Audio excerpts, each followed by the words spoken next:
Welcome, boy. Ba-bum-ba-bum-ba-bum.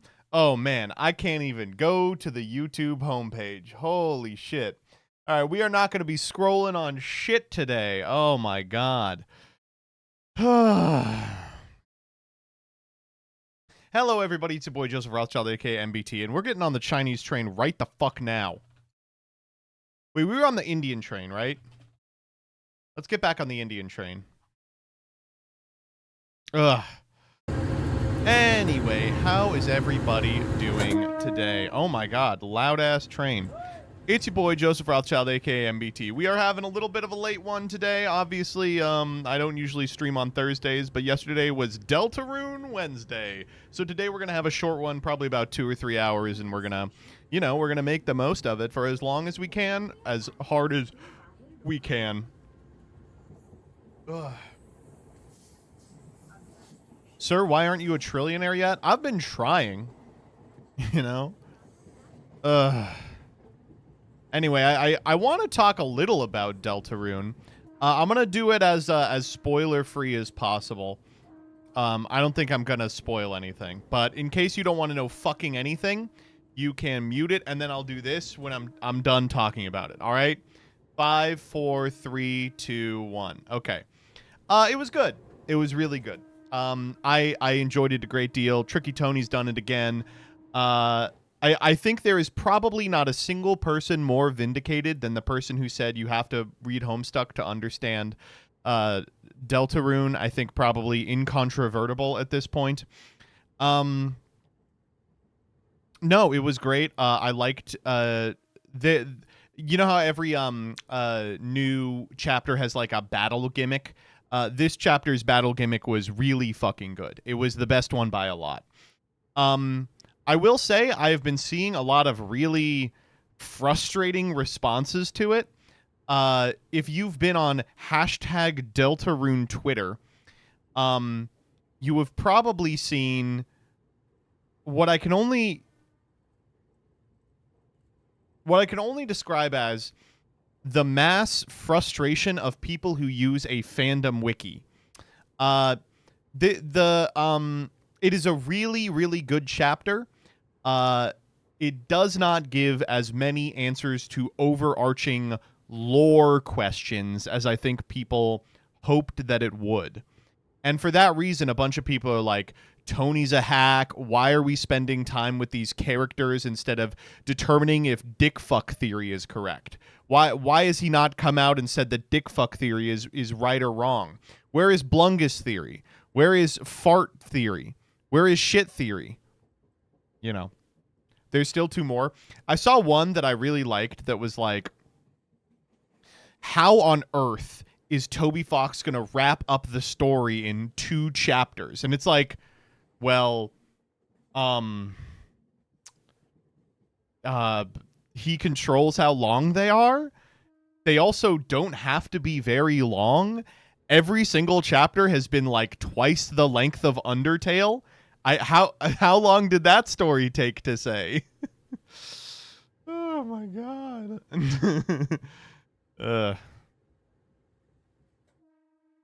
I don't know. I also think everyone is like really gassing themselves up for a misunderstanding of how the story is going to be told.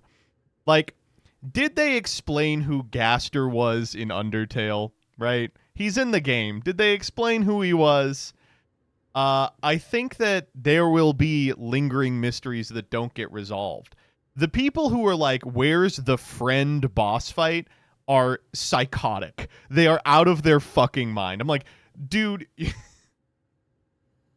I think you gotta be ready. Why don't they just go fight Jack Noir already? Fuck! Why don't they just kill Lord English? Why don't they fly up to Skya? It's so important.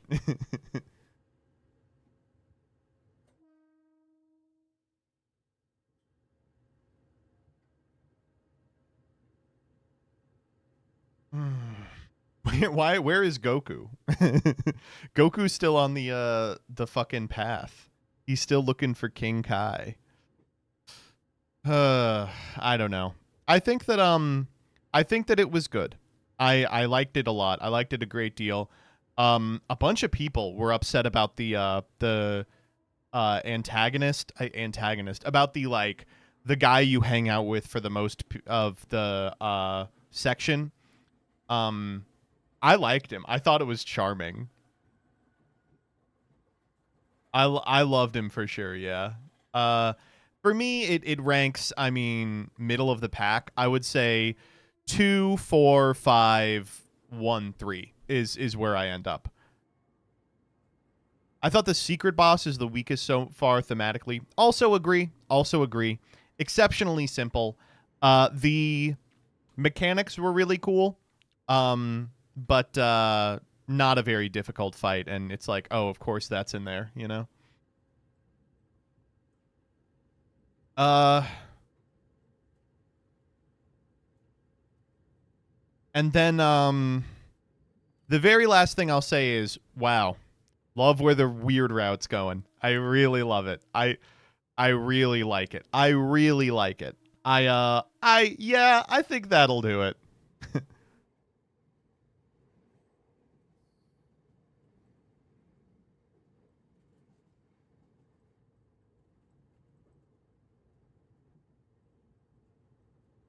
Did you think the sex scenes were necessary? See, that's not even like that far. Well, I don't know. I think that I really like I really like it. And holy shit, end of the weird route, last text on the screen. You have to watch Homestuck. You have to watch the webcomic homestuck.com if you want to be a part of it. Mm.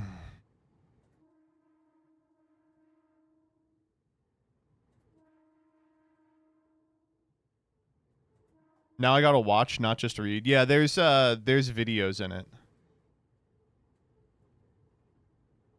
I was thinking of doing a Stoat stream that's just Weird Route. I thought that would be fun because I don't have a Weird Route save.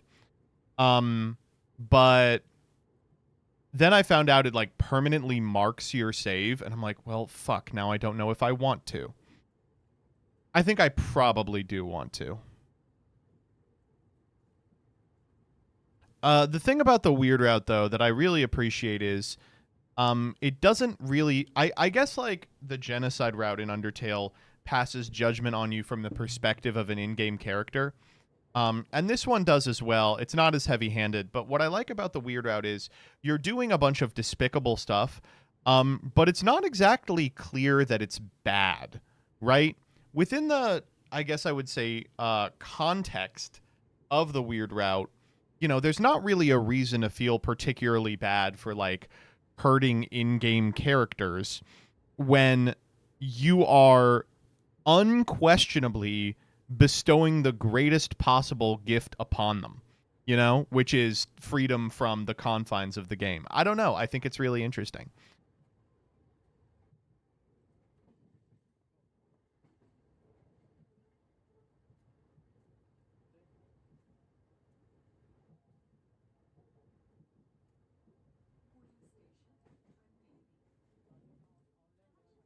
I don't think there's a reason to play the weird route considering that they are 2.5 chapters just totally unchanged. I don't agree.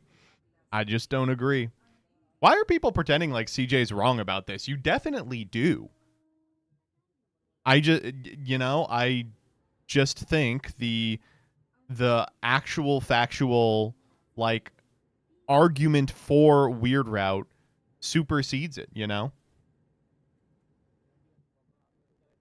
Like if the thesis of weird route is this is not real, these are not real characters, you have a real actual in real life chance at bestowing upon them a gift of reality, then you are permitted to do anything and everything to make it happen. And unfortunately, the game's like, and that's going to include the worst shit you can imagine. Didn't the author patch it out just to avoid that interpretation? Again, not spoilery. The fifth one is a little more explicit. The fifth one, I'm like, holy shit. I I don't know why they patched it out because the fifth one is like, Jesus Christ, the language in it. Oh my God. Ends justifies the means plot. Yeah, but like the means is you're mean to pixels, right? Like it's not real. That's the argument.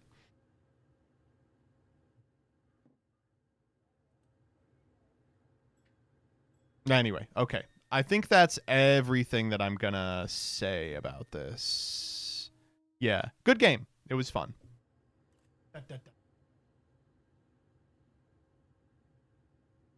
And we're back.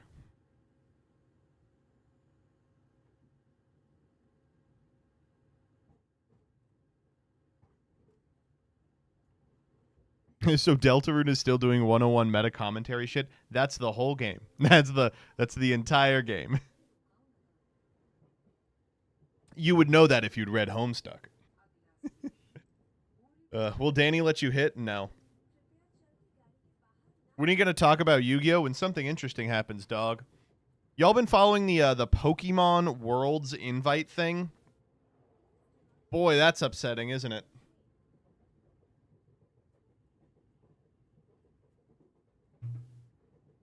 Getting a lot of no's. Coder did a thing earlier. Oh, good. Good for Coder.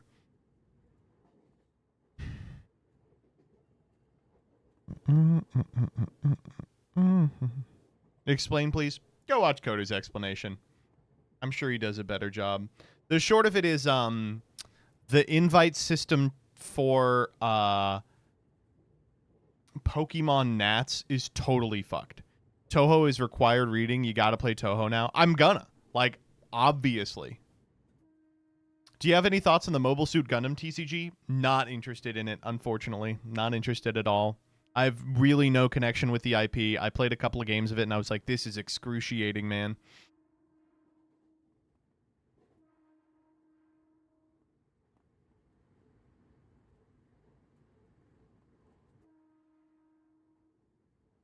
Digimon TCG digital client soon, Copium? Yeah, any day now.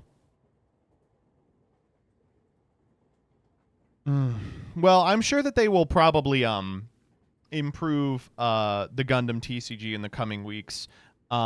Because if you know anything about Bandai, it's that they are laser focused on every single one of their IPs. They do a great job. We're making the Naruto TCG again. We're making the Naruto TCG for the 8th fucking time. I guess we're fucking doing Naruto TCG again. This is their third crack at the Naruto TCG. Don't know why they keep doing it, because the first one was fine.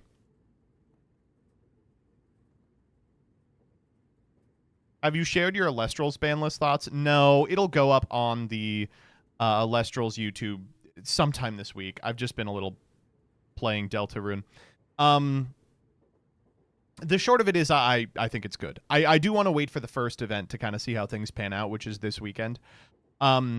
But it is funny that it's like we just have to have an understanding in Alestrals that you're not allowed to have hard removal. That hard removal is like a bridge too far. They killed my goat Anacell. Very funny. Any plans for 4th of July weekend? No, I love fireworks. I was a big light fireworks at my house kind of kid. But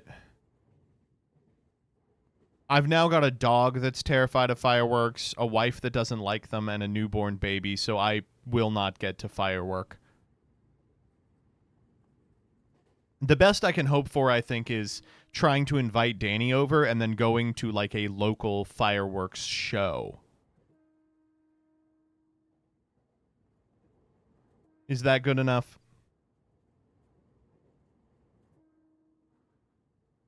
I just hope people stop holding onto M80s till they're just about to go off. I'll never forget one time some friends of mine got some M80s and we were throwing them into we were lobbing them into like the sewer. And like we heard like a boom that was consequential. And when that happened, I was like, we should probably never play with these again. And they were like, yeah, for sure. Yeah, I think we're done. It was like boom, crumble, crumble, and we were like, that's enough, I think. Yeah. I work at a hospital, so I dread 4th of July. Is it that bad? I've always heard that it's that bad, but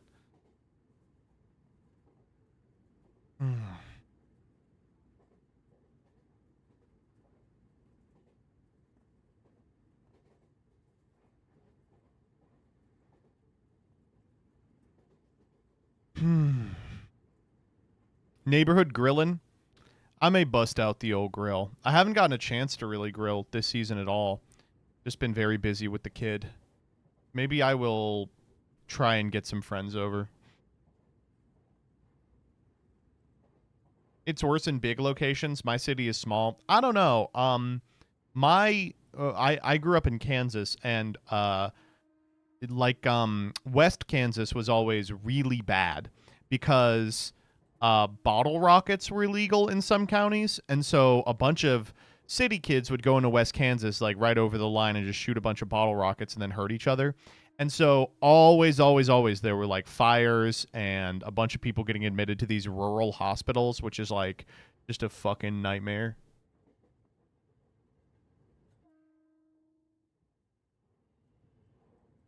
Is baby Vrissy still in her feast mode arc? Vriska, we've had some trouble with. She hated the peas. So we did yams and then we were doing peas and broccoli kind of mashed up. She would not eat them. She was like, "Sorry, I'm not eating." I tried them. I thought they were great. I was like, "These are delicious." She would not eat them. So we tabled the chicken as well. I'm gonna retry the chicken. And she's back on yams, and she is scarfing down yams. That dog is walking across the tracks. Be careful. She is scarfing down yams, which is very nice, but you know, we'll see. Maybe she's a beef tallow girl. Yeah. I will say a lot of these things are like you can use formula to like soften it up, or you can use bone broth. And I was like, I might use bone broth. It's going to be so embarrassing if you raise a picky eater bedtime abolitionist kid. Every fucking kid is a picky eater and a bedtime abolitionist. Then they grow out of it. Once they start reading Lenin. Lenin. Her poop is going to be hella orange. It's orange. It is orange. You got any dad grilling aprons? I kind of want the kiss the my ass apron, but we'll see.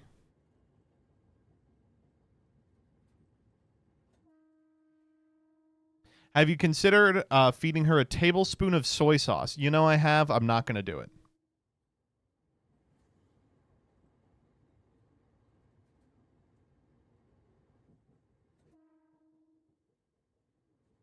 Kid me loved getting my hands on different foods. If only my dad could stand curry. It is weird. I feel like that generation just like didn't like curries. How will she get her daily sodium? Oh, she's going to get it. Hi, Chud. Hi, Dyer. Dyer, I have a really interesting piece of information for you. If you're looking for my episode 12 files, they're in the episode 13 folder.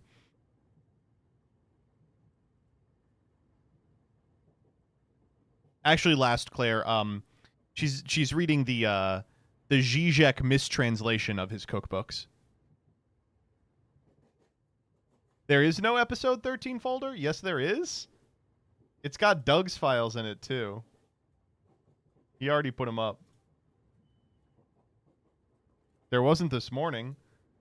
I don't know. I don't know what to tell you.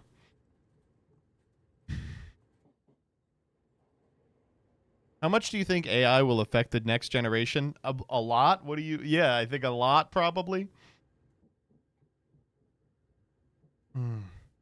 Yeah, Dyer, I actually have the voice lines done, but I didn't send them yesterday because I was like, she's playing Deltarune. Like, she's just playing Deltarune all day. Let's be honest. I'll pass him over after stream. Caught. Oh, Radical Badger, congratulations. I hope that it goes well. Will you let your kid consume AI? I don't know how I'm going to stop him from doing it.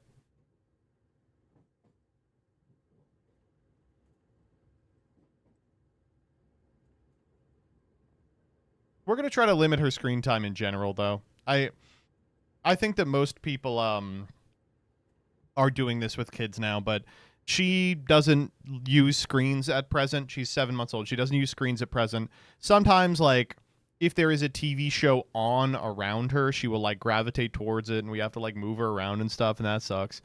But, yeah, all the pediatricians were like, do not let them use screens to soothe themselves. It is just not going to work.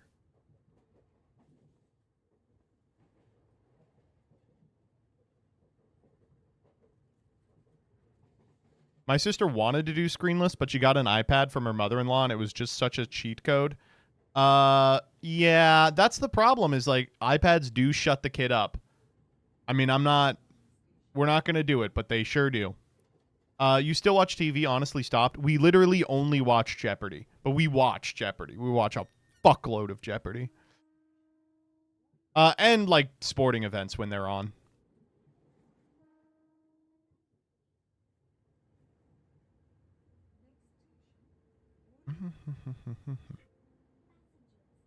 By the time Vriska's in school, they're going to have replaced teachers with Tung Tung Tung Sahur. I would go to school if this was the teacher. Jeopardy is so fucking good. So many TOC players lately. There was that weird drought in the middle of the year where they just had like a 2-game champ every fucking episode. And it was like, geez, dude, are we going to settle on someone? And then they had that insane run. And then they've had 2 back-to-back super champs. And it's just like, damn, dude. All right, whatever.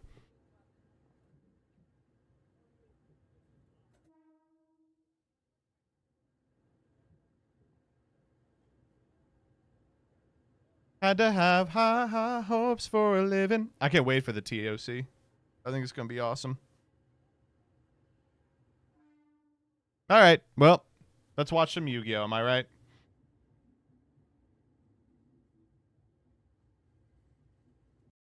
All right. I have to be really careful navigating YouTube because my recommendeds just have Deltarune spoilers in them. So I'm gonna scroll till I find one, and then you won't be doing that.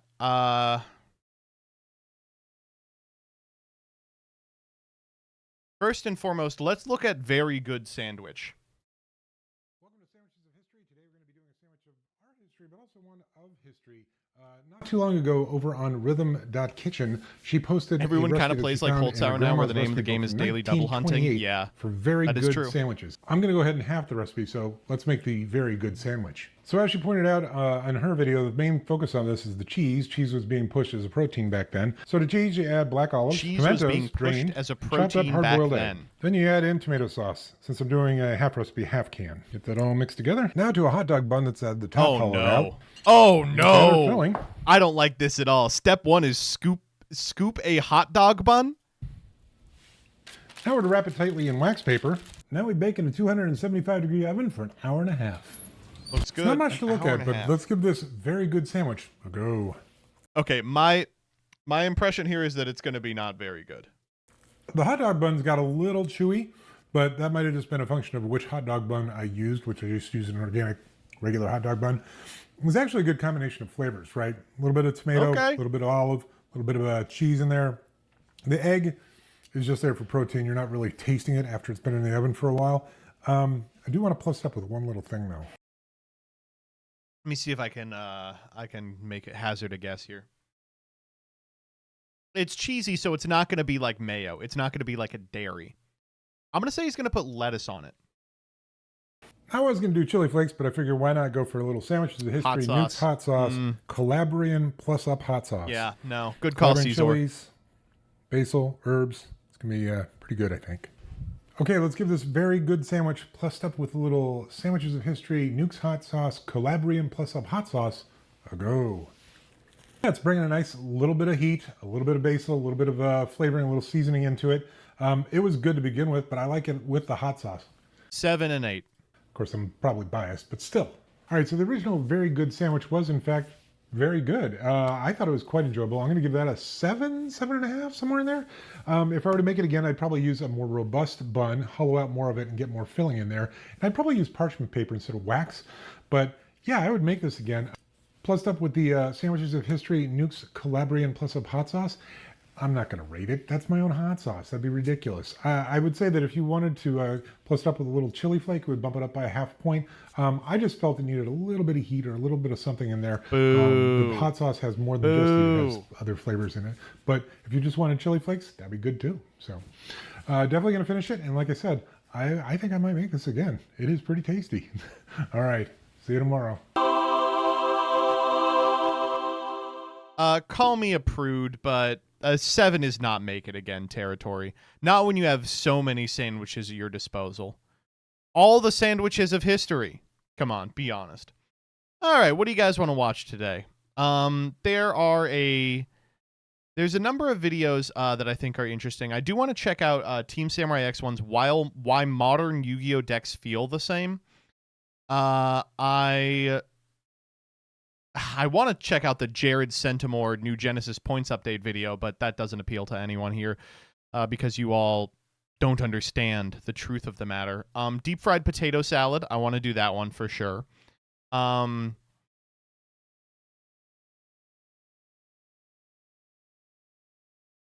They couldn't believe this ruling by Distant Coder.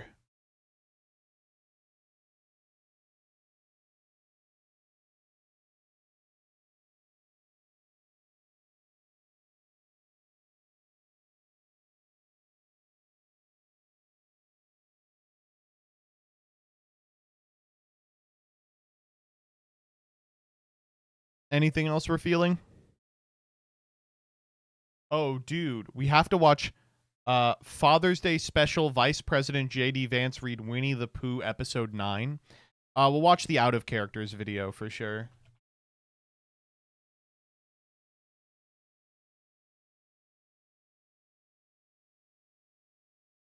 Can we watch this? Yeah, why not? I'll just fucking click whatever. What am I, stupid? Yeah, obviously. Sometimes you Konami? Konami?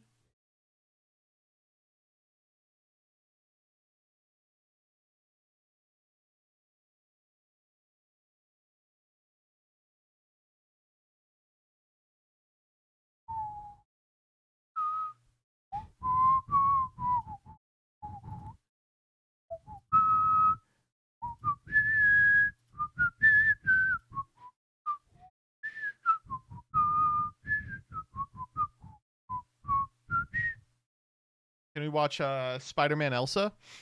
We can watch Spider-Man Elsa.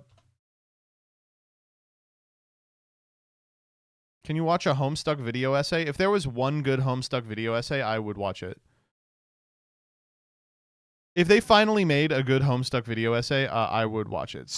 Suba Yu-Gi-Oh! Thank you for the 5 gifted subs. Can we at least do the poople? We'll do the fine. We'll do the fucking dulls. We'll do the dulls. I'm not gonna find anything on Farfa's channel to watch anyway. I'm in all of them. Rule 34. Otsukuki Kaguya or Queen Chrysalis. Ooh, this one's a hard one. I am gonna say the horse. Yeah. Janna Windforce or Marshall from Animal Crossing. Probably should be Janna, although that's pretty low for a character that's functionally naked. Sui Fang from Bleach and Ariika from Fire Emblem. I feel like Fire Emblem characters are cheating. Guess I should have gone with Su Fang. Oh, okay. Gonna be Mudkip here. Oh my god, it wasn't. Sun Gohan or Guar Gura. I love me some. Oh wow, that was exceptionally close. We're going Toxicity. Okay, I'm just getting my shit pushed in today. Futaba. Oh my god. I guess this is the sexiest person in Genshin Impact of all time. The child from Toho Project. Okay, at least that still works. Katra, probably. There's no way 13,000 of you are gooning to Braxian. Bulma over Sailor Jupiter. Jesus Christ, I did worse than if I was just flipping a coin. Okay, kids. Wow. Kiss. Piss. Kiss. I want to get to lisp. Like it's the P, but I don't know how to do that.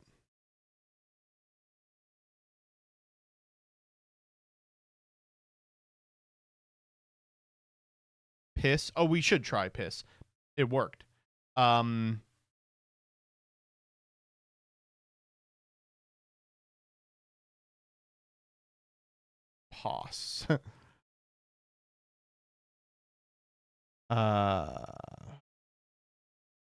Now what? Yeah, now what? Is pisp a word? No. We could do pass, past, post.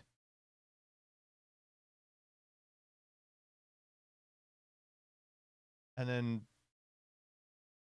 the reverse poot line. I don't want to do that. Pips Pops.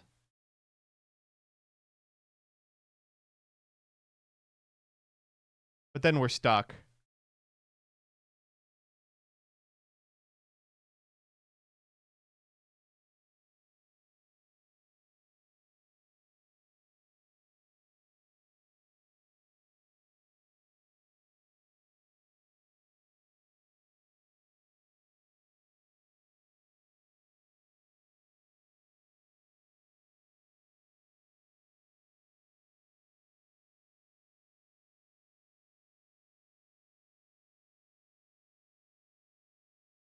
Of course, poos is not a word.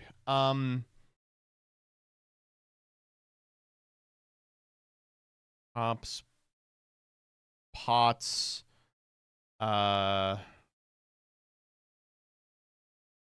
Poles. Pope.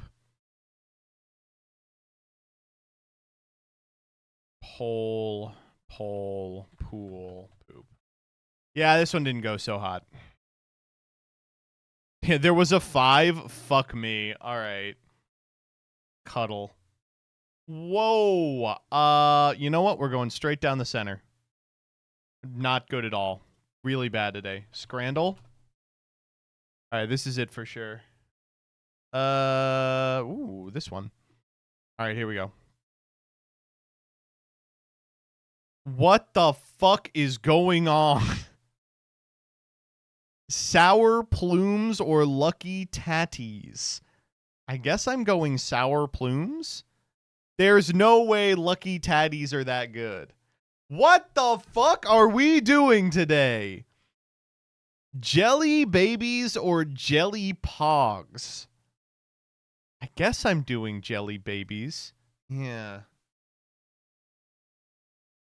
Fizzy UFOs or cinnamon oddfellow. Okay, fizzy UFOs are fucking great.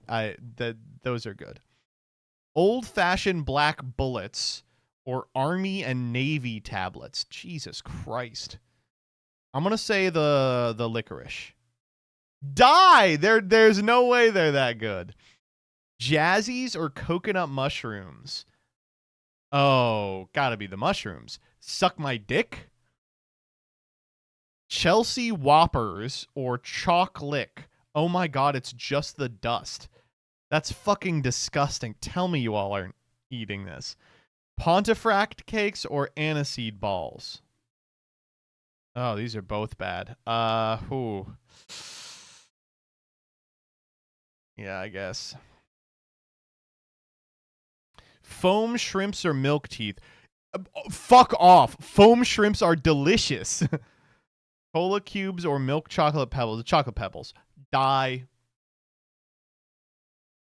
Hint pots or funny money? All right, well, I guess I'll just fucking kill myself then.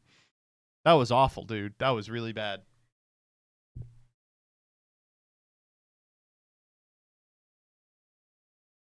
All right. Whew, got lucky there.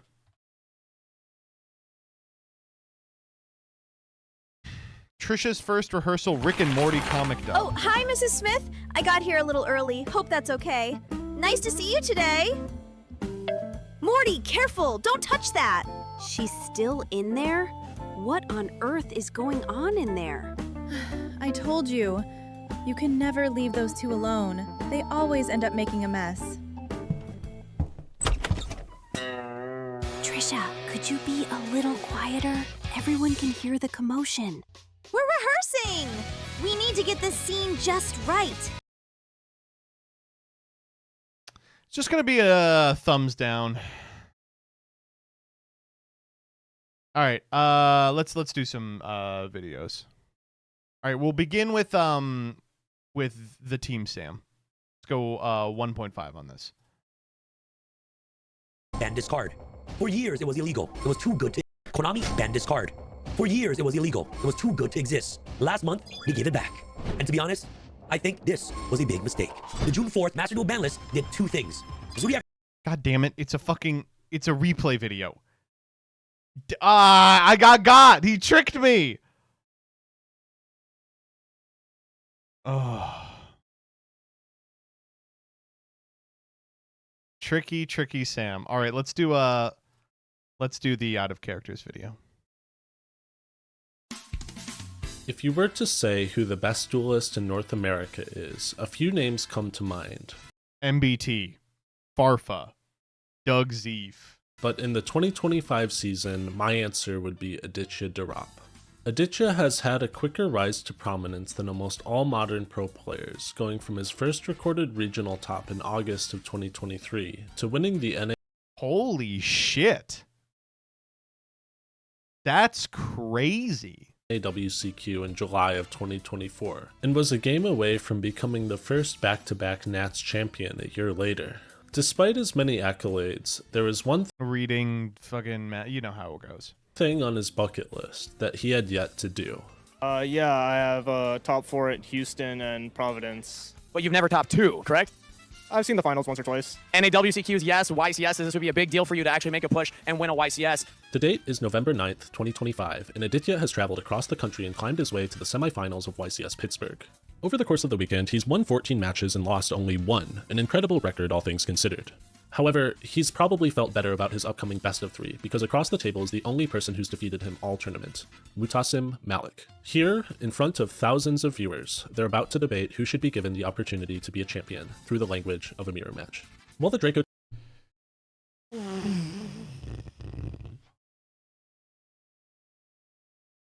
Stupid fucking turn of phrase that I absolutely love. Man, this guy is just making videos for me specifically. Tail Mirror has a lot of opportunities for skill expression. Looking at the opening hands, Aditya's chances of winning are dubious. He's going second, and in standby, he activates a Mulcharmi Fuolos to discourage his opponent from setting up. It is negated by Mutasim's Ash Blossom. Mutasim then begins his main phase with a Ketu Dracotail to search Dracotail Lucaeus, which he normal summons and activates the effect to search. While he does a good job of hiding it, Aditya is in a very desperate position here. His hand contains only one more card that can stop his opponent, Ash. his own Ash Blossom and Joyous. I remember this match. Oh my god. Ugh. This is always the position you never want to be in. I've got 2 pieces of interaction. One is a lingering but negatable effect, a droll or more realistically a charmy, and my opponent has the out for it. And the other, it's Ash Blossom, baby. Spring.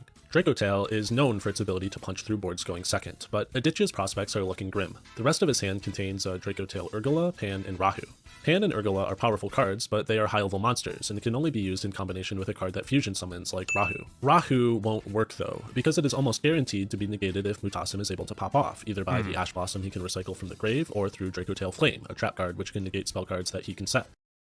We are Charles Kirk. Aditya is forced to use his own Ash Blossom to negate Lucaeus and pray that it's enough, and this time it isn't. Mutasim has Dracotail 5 mana in hand already, and is able to use it to perform a fusion summon to start his combo. He ends on the full Dracotail board of all 3 traps, including Flame, 2 extra deck monsters, and 5 mana in hand, giving himself the ability to fusion summon on Aditya's turn on top of all of his other interactions. Aditya starts his turn and is blessed with a Destiny draw, a Dracotail 5 mana of his own. His awkward hand has had its potential unlocked, but he is still confronted with the uphill battle of defusing Mutasim's field. Since Rahu is checked by Flame, he activates his 5 mana first, fusing Pan and Urgula together to summon Arthalion in defense position. Defense position is very important here, because Aditya is playing around Mutasim's Dracotail Horn.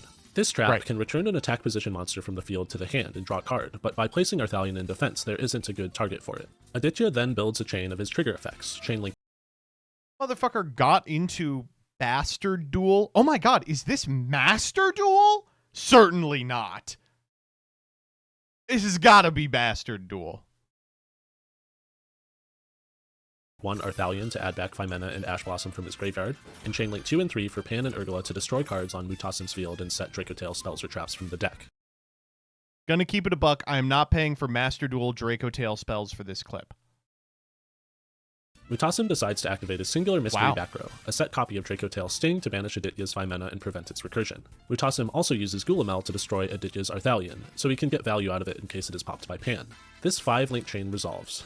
The set copy of Flame is destroyed, no longer checking Aditya's spell cards, and he is fully in the driver's seat. If you've been paying attention, you might notice something odd here. Aditya has monsters in attack position. In fact, every monster he summons for the rest of the turn is in attack position as he lines up his field for an attack.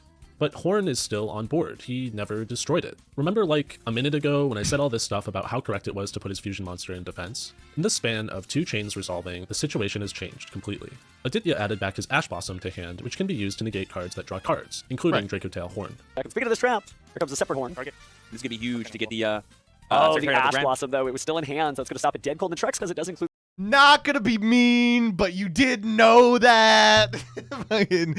Not like shitting on commenters. the effect to draw a card. Now, we know we can play around Dracotail Horn by putting monsters in defense. We saw Aditya do it.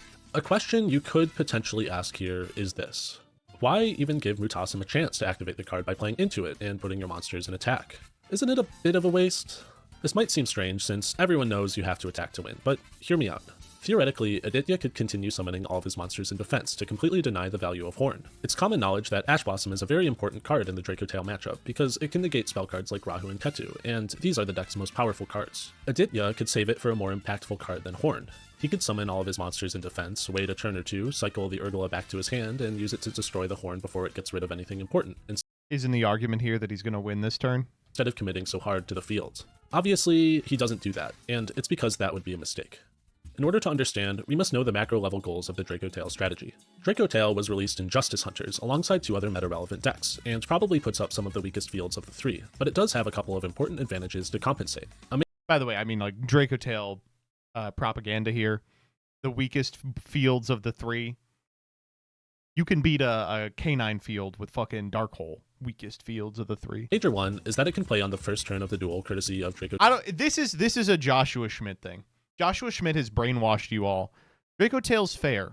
Hardly. Tail 5 mana, regardless of who goes first. It also has very powerful options to rip apart opposing fields, as we saw Aditya leverage. However, the last advantage it has is inevitability. This is the idea that if a game goes long and both players burn through their deck's resources, the strategy with inevitability will come out on top.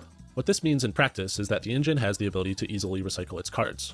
While we've already said that the Dracotail spells are very powerful, the traps do something much less flashy. Aside from the disruption they put up, they shuffle Dracotail cards that have been used back into the deck and draw a card. From these 3 traps springs the inevitability of the deck, since as long as they I never get tired of the talk sprites. I'm gonna be honest, I never get tired of the talk sprites. We're never leaving Homestuck. resolve, you can continue to play the game. Between Arthalion fishing cards out of the graveyard and the traps recycling ability, you can play the Dracotail engine far longer than the other engines, and thus the longer a game goes for, the more Dracotail is favored. If Dracotail gets to play, it is inevitable. Well, you can put it back.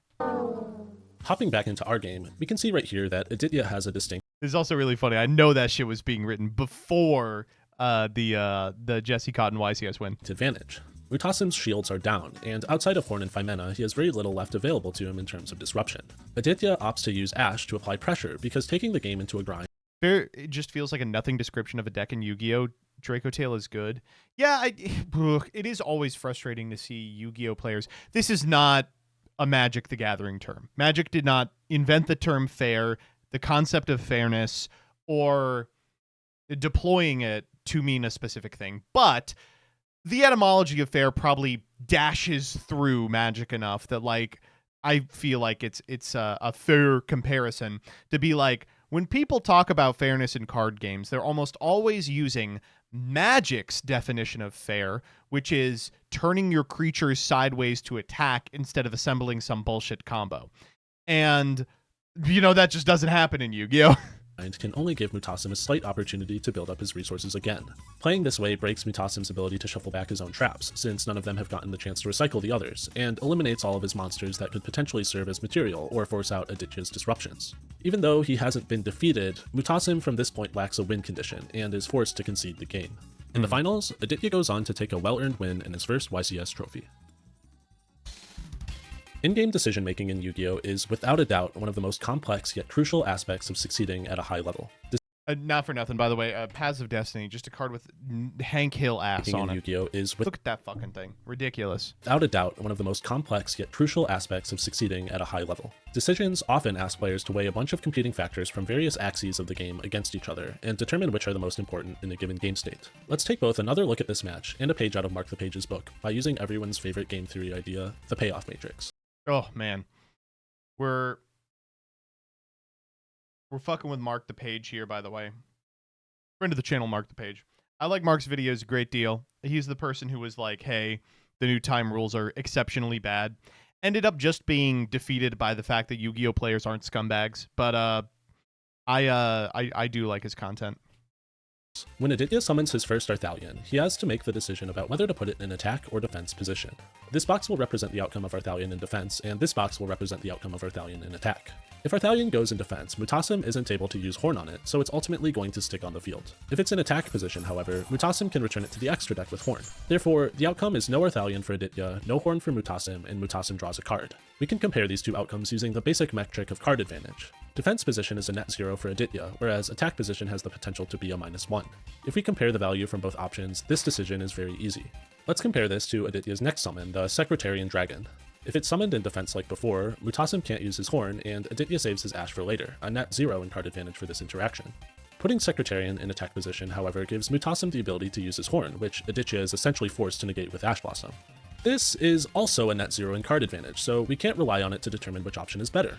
Here, we are forced to compare other factors about the game state that happen as a result of this decision. From what we went over earlier, we know that because of the grind game of Dracotail, attacking and putting pressure on Mutasim is what Aditya valued over having his Ash Blossom in hand, and that having Ash Blossom to give Aditya the opportunity to exact that pressure is what makes this choice preferable compared to the earlier scenario. If you play chess, you might be familiar with the phrase, "the threat is stronger than the execution."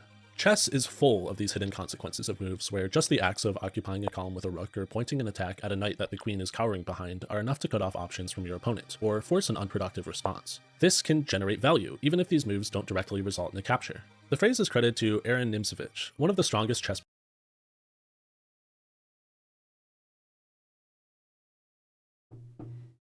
Just getting a little clunky.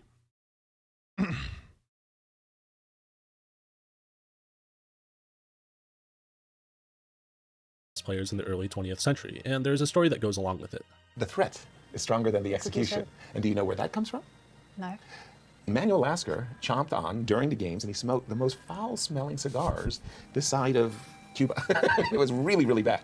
It reeked at the playing hall. So all of the participants in one of these major tournaments dug into their pockets, and they bought for Emanuel Lasker the finest cigars they could find. And Emanuel was very, very grateful, and he came the next day with the awful-smelling cigars and put them on his table. And Nimzovich ran to the arbiter and said, "Arbiter, look at these cigars, but he's not even smoking them." "Yes, but the threat is stronger than the execution." This is why we don't shower. This is why there's a tactical advantage to not shower. And in this case, you got to give the guy credit. That was brilliant. That was a great quip. There is no real need for you to know this, I just thought it was interesting. In Yu-Gi-Oh, when your opponent you always want to put that shit in your video! You don't actually need to know that. has a disruption and you're deciding how to play into it, you have to determine which is more valuable to them, the threat or the execution. There are many instances where playing around a card is a bad choice due to the other factors about the game state, like the grind game of Dracotail. It might feel like an intelligent choice to respect your opponent's cards, but it can be actively detrimental to your results if you do it at the wrong time. In this excellent video by Jesse Cotton, highly recommend you watch it, he goes over how Dracotail Horn pretty much has a hidden effect when people have too much respect for it. It's interesting because this Dracotail Horn has this implicit ability that as long as it's there and your opponent either knows it's there or expects it's there, they're going to be summoning monsters in defense mode. At least they should be. It essentially acts as a level limit area B as long as it's face down. When your end goal for your deck is to stay alive, a level limit area B, an attack floodgate, actually does the job pretty well. As a Yu-Gi-Oh player, when you are sizing up your opponent's disruptions, you must determine if the threat or the execution is more important to your opponent, and make your decisions accordingly. Dracotail Horn is the box of smelly cigars on the table, creating value purely through what it has the potential to do. To give an example that Jesse might not be so fond of, the inherent risk-reward of this idea is very easy to see when looking at combo spreadsheets. It's pretty common for spreadsheets to have a safe. Since it came out, I've called Horn a psychological floodgate. That's like a great word for it. Oh, that's like a great word for it. I like that a lot. For line that plays around a hand trap if you think the execution is more valuable, and a greedier line that plays into it for a stronger end board if you think the threat is more valuable. Because I'm behind, I have a Malice spreadsheet from Alliance Insight format in 2025. This was monetized, these combos are top secret, y'all gotta promise you're not gonna tell anyone. There are 2 lines listed for the 1-card Malice and Underground combo. One option commits Wizard at Ignister much earlier, meaning at this point in the combo, you could lose all of these bodies to Nibiru. However, as a reward, you end on triple co-linked Firewall Dragon, which can return up to 3 monsters from the field and graveyard to the hand, allowing you to remove your opponent's cards and recycle your own. The alternative line does not give your opponent nearly as good of a Nibiru, but forgoes Firewall as cost. The decision of which line to do is an example of risk-reward that we could model in our payoff matrix. Now, if you've been paying attention, you might notice that the last example we've looked at has kind of departed a bit from playing around Dracotail Horn. At the Pittsburgh semifinals, Dracotail Horn was known. It was public information when Mutasim set it off of Fimena's effect on turn 1. This is very different from deciding whether or not to play around a hand trap like Nibiru in a Malice deck, since there is no telling if your opponent will have it or not, usually. So, mathematically, when should we put our opponent on better have it? Well, to start with, there are many situations where playing around a card has no notable downsides, like activating Dimensional Fissure before packs to play around Joel and Lockbird. Eric. Putting those scenarios aside, to model these situations, we have to adjust our payoff matrix by adding a second axis. This one will represent whether or not your opponent has a certain card you could play around. It's worth noting that these two rows have a variable likelihood of occurring that is not necessarily equal. To use the basic example of Nibiru, if we know our opponent is playing 3 copies in a 40 card deck, we can calculate that they have a roughly 1 in 3 chance of drawing it in their opener. From there, we can make a quadrant to represent the results of each situation, playing around Nibiru when they have it, playing around Nibiru when they don't have it, playing into Nibiru when they have it, and playing into Nibiru when they don't have it. There currently isn't a great model for turning an end board into a number to evaluate how strong it is, but if there was, you could In January, a viewer of mine named Daniel emailed me about his project in which he used machine learning to estimate how many interruptions a card in hand equated to on average to give it a comparable value. Number of interruptions could be a interruptions typo detected, could be a metric for evaluating end board quality, but it's flawed since some are stronger than others. determine which choice is better through a weighted average. It falls to the duelist's skills to evaluate which option is optimal, with the knowledge that regardless of which side you choose, you get the top outcome 2/3 of the time and the bottom outcome 1/3 of the time. However, to complicate it even further, this 1 in 3 chance of drawing Nibiru isn't universally applicable. If you've watched my video on bluffing, you know that there are ways you can gather information to better assess what your opponent might have. The most basic of this information is paying attention to the game state. If my opponent searches a copy of Nibiru, the chance of them having Nibiru jumps from 33% to 100%. You knew that, and our payoff matrix looks like the one from earlier with Dracotail Horn. There's a variety of other factors that can change this percentage more incrementally. For example, if our opponent is playing Dracotail and we know they're playing Nibiru, and the month is March of 2026 while I was researching for this essay, I might expect them to see it 1 out of every 4 games. In March, 2 Nibiru was a common ratio to play in the main deck of Dracotail. This type of thing is both a skill you can hone and a method of tournament preparation. It's so hard to wield, though. Like, how does my combo meaningfully differ with the understanding that instead of having a 33% chance of opening something, my opponent has like a 20% chance of opening something? Like, do I start going for greedy lines, being like losing 1 in 5 is fine? Or do I continue to play around? Like, it's just this is why I hate semi-limits. By closely paying attention to your opponent, the game, and the format, you can more accurately assess the possible outcomes and their expected values to guide your in-game decisions to more preferred outcomes. We've already explored that looking at card advantage and your opponent's win condition are important factors when making a decision. However, there are a number of corner cases that I wanted to look at to round out this essay. There's a statistically right answer, but it leads to a lot of feels bads. I don't even know if that's true. Like, is a 10%er sufficient to stake your tournament on, right? One important factor when looking at whether or not to play around a card is which player is currently at an advantage. We saw in the match between Aditya and Mutasim that when Aditya was ahead, he was willing to trade his Ash Blossom 1 for 1 with Mutasim's Dracotail Horn. When you are at a distinct advantage to your opponent, you can afford to make weaker plays to play around specific cards of theirs that might get them back in the game. Let's look at a more extreme example from the quarterfinals of 2025 Worlds. Rosalie Thorkildsen is piloting Skystriker against Isaias Estrada, who is on Crystron K9. Rosalie is playing a build of Skystriker without any hand traps, which counters the K9 engine. K9 17 Izuna is one of Isaias' most powerful cards, able to set up a rank 5 exceeds on either player's turn if Rosalie activates a monster effect in hand or grave. Isaias' hand is subpar, and he ends on a notably weak board that Rosalie totally dismantles through the use of his Cyber Dragon Infinity as material for contact fusion. Oh, it's Mega Fleet! Wow! And a Book of Eclipse. Though she can't kill him, she attempts to pass the turn back to him in a commanding position with 5 set spell traps and a Skystriker Ace Shizuku. Before going to the end phase, Isaias opts to destroy her Shizuku with Crystron Cluster to prevent Shizuku's end of turn search effect. Rosalie has the opportunity to salvage the damage by activating the grave effect of Skystriker Ace Ray, which can summon itself from the graveyard when an opponent destroys a Skystriker Ace Link monster. It's pretty much free advantage. However, she opts not to. Wait, can you bring back Ray? Maybe she just doesn't want it. This right here is a really heads-up play. If Rosalie activates Ray, she could turn on Isaias' potential Izuna, which could eventually lead to an untargetable Zeus wiping her field through the help of Lupus. That's all true. Rosalie doesn't know if Isaias has Azuna, but she has a bunch of disruptions on board and an alternative way to a follow-up Sky Striker link in the form of linkage. Because of Isaias' weak board turn 1, Rosalie is in such a winning position that she can easily afford to let Ray go to ensure she doesn't have to deal with the potential danger of Azuna in Isaias' hand. However, if Rosalie was very behind here, like maybe she has 4 fewer cards in the back row, activating Ray very well could be the only path to victory for her. In that scenario, it makes far less sense to play around Azuna because even if Isaias has it, she probably will still lose regardless. When making decisions, these are the sorts of ideas you should consider in your own mental payoff matrices. Another important thing to keep in mind when deciding to play into a card that's an insightful little comment. I like that one. Is the effect of the card you're playing around. In this stream clip from December, Jesse Cotton commits what we know to be a cardinal sin in the Draco Tail mirror. Why'd I put this in attack mode? Not the brightest. And I would never do something like that. Not the brightest. Fuck, that's so stupid. Alright, well, I want attack mode now. Jesse recognizes that he has already played into Horn, but if he puts the rest of his monsters in defense, his opponent will just be gaining additional value out of it. The initial play was obviously a mistake, but to not commit to attack position would be an even greater mistake when he can put some pressure on his opponent. After his error, playing into Horn is the optimal play here, because the Horn is single target removal, and summoning in defense position would just give his opponent added value to the threat that is already going to be executed upon. Even good players can make mistakes.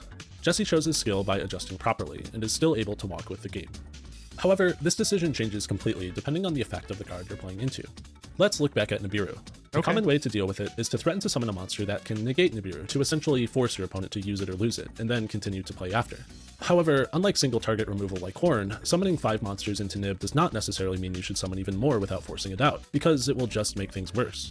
Like we saw with the Malice combos, and unlike in Jesse's game, committing more cards into Nibiru will just mean losing more resources when it finally comes down. When players are playing around each other's cards properly, a funny quirk can occur: checking. A check is a card that counters another important card, and thus must be saved for that card specifically. Big opportunity to use Checker.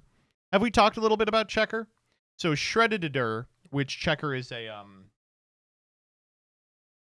sort of send up to, has 3 Ds, but obviously they can't put 3 Ks in Checker. K917 Ripper can negate monster effects that activate in the hand or graveyard, and is often made early in the turn to check cards like Nibiru and Droll and Lockbird. Checks are a way that cards can generate value purely through the threat that they pose, since the argument here would be that Scanner and Shredditor already have a double letter, so if they add 1 more it goes to 3, whereas Checker would only have 1 more. As long as Ripper's on the field and isn't negated, the opponent's Nibiru is effectively useless. Occasionally, 2 cards can even check each other, leading to a bit of a stalemate. Let's take a look at an example from a game I played at my locals. I have opened a sideboarded copy of Kesh'jira Fenrir, a copy of Draco Tail Flame, and the rest of my plays on my turn have been stopped by my opponent's hand traps. My opponent is on Vanquish Soul K9, and is now forced to play with a smaller hand with few attributes due to the hand traps he's used. My opponent has a copy of Vanquish Soul Caesar Valius in hand, and leads with a normal summon of Vanquish Soul Dr. Madlove, activating its effect on summon to search a Vanquish Soul spell or trap. Caesar Valius has the ability to special summon itself as a quick effect by targeting and returning a Vanquish Soul monster on the field to the hand. What this means in practice is that if I ever use the Fenrir effect to banish my opponent's Madlove face down, my opponent can dodge it by chaining Caesar Valius, and Caesar has enough attack points to destroy Fenrir by battle. Caesar is thus a check to Fenrir. However, it also goes the other way. If my opponent ever proactively tries to summon Caesar Valius, they've activated a monster effect, and my Fenrir can trigger to banish it face down. This means that Fenrir is also a check to Caesar. Here is how the turn played out. I decide to hold my Fenrir effect off of the read that my opponent opened Heavy Border or Caesar, since playing into either card would be a very bad outcome for me. My opponent searches and plays Vanquish Soul Start, which I negate with Draco Tail Flame, links off into Rock, and has to pass the turn doing nothing. We were both unable to get value out of our cards purely because the player who committed first was put at a massive disadvantage due to their opponent's potential counterplay. Recognizing the proper time to use cards proactively versus reactively is a significant part of proper technical play in Yu-Gi-Oh!, and something that I would love to go more into depth on in a future video. The value cards can generate simply by existing is not limited to in-game. That's a cool shift. Shifting the background there. Plays, but all choices made regarding the game, even outside of the duel. When I was going over the Sky Striker Crystron game at Worlds, one thing I did not really dwell on is the fact that Rosalie is playing Sky Striker at Worlds. That's crazy, right? When you're thinking of strong, fuck this fucking card. They need to ban Engage. Yu-Gi-Oh decks in 2025. You think of Draco Tail, you think of Yummy, you think of Malice, and you definitely think of Vanquish Soul, the deck she played to get her Worlds invite in the first place. Striker is not one of these. Rosalie's deck is anti-meta, built specifically to chew through the boards of decks she expected to play against. In our earlier example, Rosalie did not activate her Ray effect in grave to avoid dealing with Azuna, because Ray and Rose are the only cards in her deck that can trigger it. She played 0 hand traps in her main deck. As can be seen from a record going into semifinals, it went pretty well. So this deck is built on the premise that blind I am going second. But it's also built in a way where, like, if I know my opponent is playing a deck that is not Draco Tail or Yummy, which I was expecting to be the most popular decks, I want to go first. Her deck is built to hard counter the decks in the room through the use of aggressive going second options like Triple Tactics, Thrust, and Raigeki, but in the semi she is paired against a matchup she is not prepared for. Lunalight, piloted by Tom Kleingräber. There's like a This is like a nightmare matchup, isn't it? umlaut in there somewhere, I think. Lunalight is known for its main win condition that strikes fear into the heart of many a duelist. Lunalight Liger Dancer. 3800 attack. Quick effect. Destroy all of your opponent's special summon monsters. Unaffected by card effects. This is a card that Rosalie's deck has literally no answer to, and Tom is playing 2 of them. So, yeah, because you picked them first in top 4, right? Yeah, to be fair, that was against Lunalight, which this deck, spoilers, does not have Surgical Striker hand in the side deck. It should, but I did nothing with Lunalight, or well, I did, but I didn't think it would actually bring it, so I decided to not play hand. And without that card, if Liger Dancer touches the board, the game ends. Your only out is link it into Kagari with 13 spells in grave, which is not happening. Rosalie is forced I love she's like, okay, so I do have an out, but to go first, because her only way to beat Liger Dancer is to stop it from getting summoned in the first place. I think Rosalie chose to go first. Yeah, possibly willingly for the first time this weekend. Since her deck plays no hand traps in the main, if she goes second like her deck is primarily built for, she is almost guaranteed to lose, so she must go first. She wins the die roll, and in game 1 this plan works. Striker can put up a formidable field, and Rosalie is a monstrous player who deserves to be where she is, and Tom just can't chew through it. However, in game 2, Tom decides to go first, and it's a completely different story. Even the casters can't pretend this game is not about to be completely one-sided. All right, Tom's time to start things off. That is a handful of spells for Rosalie. Could this be the shortest feature match we've had so far this weekend? Game 2 is about half the length of game 1. Rosalie gives it her best shot, but 13 spell-boosted Kagari off of linkage is not to be, and she resigns midway through resolving her deck's strongest card because Liger Dancer is just that oppressive in this matchup. All this goes to show that the threat certain cards can pose can influence decisions even before the opening hands have been drawn. If we were to create a payoff matrix for Rosalie's decision to go first or second this match, going first might not look all that appealing due to the way that her deck is built, but to Rosalie, right? going second is hell, and Liger Dancer is Satan. Finally, I would be remiss if I did not mention that when all the layers of complexity and skill expression have been stripped away, even if you make the correct decision with higher expected value, Yu-Gi-Oh! Can be a game of luck. This even applies to players taking the conservative options of their payoff matrix, instead of the greedy line. In the OCG, there is a match famous enough that it has its own wiki page, Seiku Seiku U Arashi, or the MST Heavy Storm Incident. This occurred during the 2012 World Championship Final for Dragon Duel between Yoya Minami of Japan on Inzektor and Yu Hao Liao of Taiwan on Dino Rabbit. In game 1 of the match, Liao wins the die roll and opts to go first. He sets up a board of Evil Zarlagia in 4 back row, one of which this format, man, is a Macrocosmos. In 14 years, some things haven't changed much, I guess. Judge pointing out that Pot of Duality actually is banished instead of going to the graveyard because of Macrocosmos. Macrocosmos, a card that can really cause Inzectors a lot of trouble. Because Inzektor players needs their Invictus in the graveyard, right? That's right. Inzektor loses to Macro, but it excels going second through the use of Inzektor Hornet to destroy the opponent's cards. Minami's hand contains 2 copies of Mystical Space Typhoon and 1 Heavy Storm. It seems like a strong set of cards against his opponent's field, but it's not clear what the best way to play them is. Any retro player worth their salt would know committing multiple spells and traps to the field is a sign that the player has some counter to Heavy Storm, since not playing around it would be foolish. Instead of trying to bait Lagia and rip the Heavy or MST the Macro straight away, Minami decides he's going to use his MSTs to try and destroy his opponent's likely out, Starlight Road. This is definitely a more conservative approach, attempting to play around his opponent's potential responses. He is right to fear Starlight Road, but he gets unlucky. After destroying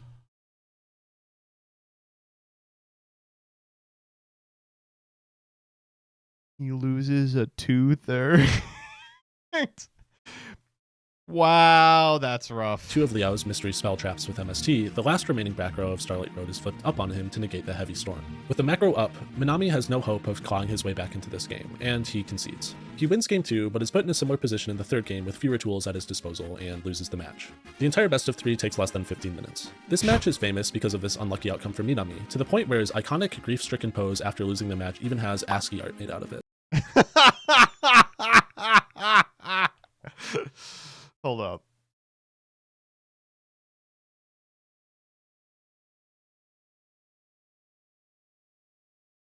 unlucky outcome for Minami, to the point where his iconic grief-stricken pose after losing the match even has ASCII art made out of it. His loss is a tragedy since it comes in spite of the respect he shows for his opponent's disruptions. To Minami, the execution is more valuable to his opponent than the threat here. He is willing to invest his 2 copies of Mystical Space Typhoon to try and resolve Heavy Storm, but he is still thwarted by raw chance. I will defend to the end that Yu-Gi-Oh! Is broadly a game of skill, but this match teaches an important lesson. No matter what you decide to play around, no matter how conservative your approach, and no matter how much you throw away out of an abundance of caution, there is always a chance that your play can be thwarted. Though it is crucial to self-reflect on what you can do better after each match, it is also important to recognize and make your peace with what you cannot control.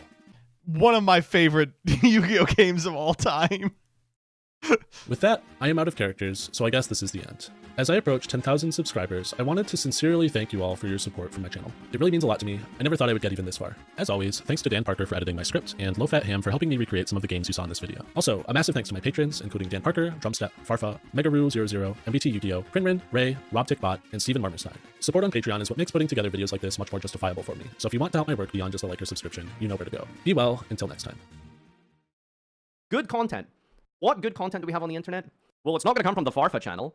Out of characters, make sure you subscribe to the original content creator. Don't subscribe to Out of Characters. I don't know. This is an interesting video, but it does get a little caught in itself for sure.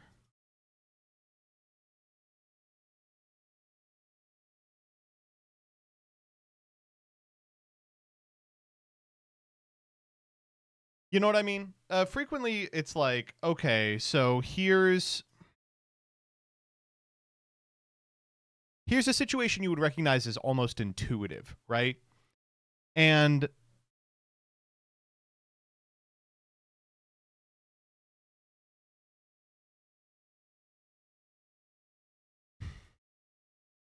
it's kind of frustrating because, okay, let me take a big step back.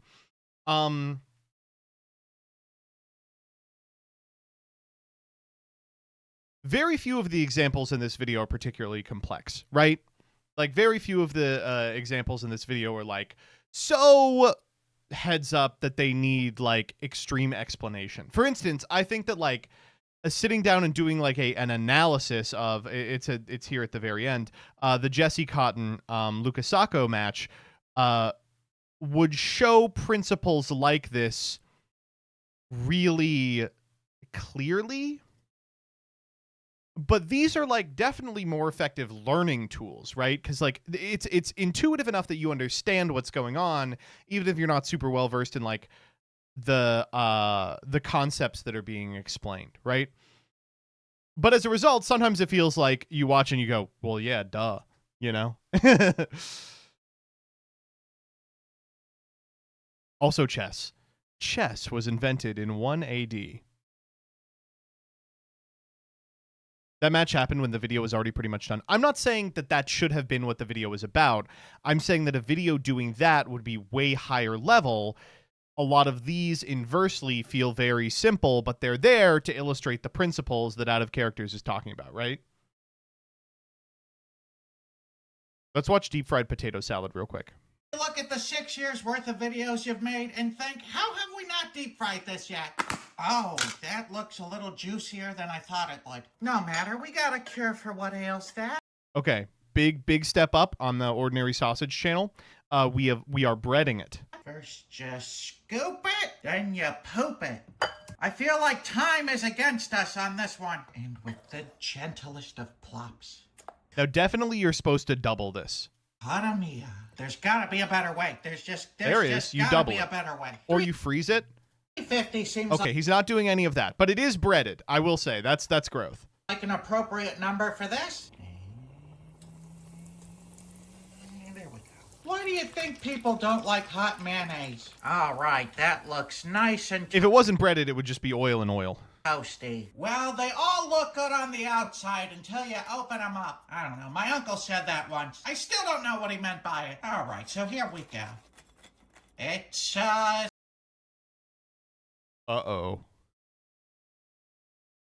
This looks pretty good. Uh-oh. steaming. Okay, here we go. I am in heaven. It's Oh, no! fantastic. It's amazing. It tastes more like a deep fried baked potato than it does potato salad. So Oh man, oh, this is carnival food for sure. that's like a huge win. There's no other choice but to give the deep fried potato salad a 5 out of 5. Good stuff. Finding good examples is one of the toughest parts of these videos. I'd like to make an effort to make them watchable for people outside the game instead of doing dedicated match analysis. That tracks. I mean, that's why I think there's a built-in kind of buttress to that criticism. But I really would like to see, okay, now that we've illustrated the principle, here's like a really high-level example of it in action, right? That's kind of where my sort of detachment goes away, right? Because God, what is the sentence I'm looking for here? That's kind of where my gap in understanding becomes the most apparent. Is like, yeah, I understand this in theory. I understand it in a simplified board state that's easy to talk about. How does this manifest in like a really gummy game? But that's not like clean to talk about, right? I want to watch this really bad. I mean, okay, so Out of Character said this for sure, but like, why are they pirates? Why is he Hitler?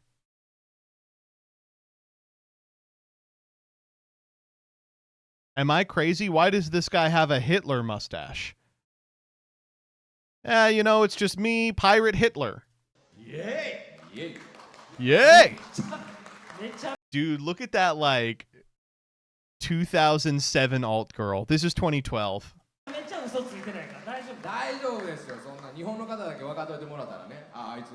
Alright, get into the game. You may begin. Whoa, that guy said it in English. Events. Dragon Duel World Championships. You may begin. Alright, let's duel start. Dude, look at this fucking... How did they get this type of budget? Okay, the final Dragon Duel match has begun. So Kevin, oh, the deck type of both players. Could you explain the deck type? Ew, graveyard on the left side? Shut the fuck up. Sure, the player from Taiwan is running Dino Rabbit. Should be very familiar to our players. Uses Rescue Rabbit to grab dinosaurs. And then the Sneasler. Minami, meanwhile, is running Insectors, which we've seen a lot here this weekend. It's actually the first time we see Dino Rabbit. Whoa! Oh my god! Turn this guy's mic down! On our broadcast here. Yes. And the moment he put Rescue Rabbit on the field, there was this noise going through the crowd, so they haven't seen a lot of that either. And that is Macrocosmos down there, right?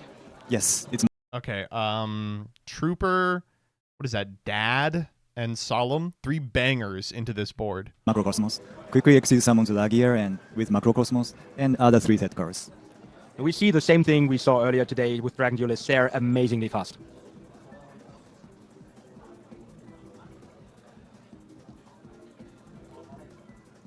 Judge pointing out that Pot of Duality actually is banished instead of going to the graveyard because of Macrocosmos. Macrocosmos, a card that can really cause Insectors a lot of trouble.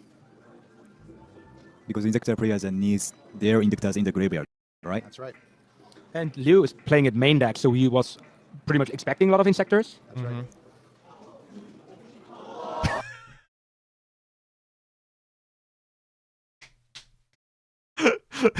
That's such horseshit. Oh man, that's just fucking bullshit. I'm sorry. Oh. Heavy Storm Starlight Road in response to Heavy Storm gets Stardust Dragon. Whoa! Fucked up looking Stardust there. Is that an ulti? That's a hell of an ulti. Bad news for Minami. Yes. That is an amazing start for the Taiwanese player. They just scoop it up so here. with Stardust Dragon and Lagier, it's really kind of hard to break down, right? That's right. And with Macrocosmos as well. And especially since you can't recycle one of these Insector tricks. Summons a Hornet. Says no. And Liu doesn't even let him do that. Nope, negated it. And there comes Thunder King. Okay, well, that's Yu-Gi-Oh, baby. With the Lagier first. Fuck me. Oh, wow.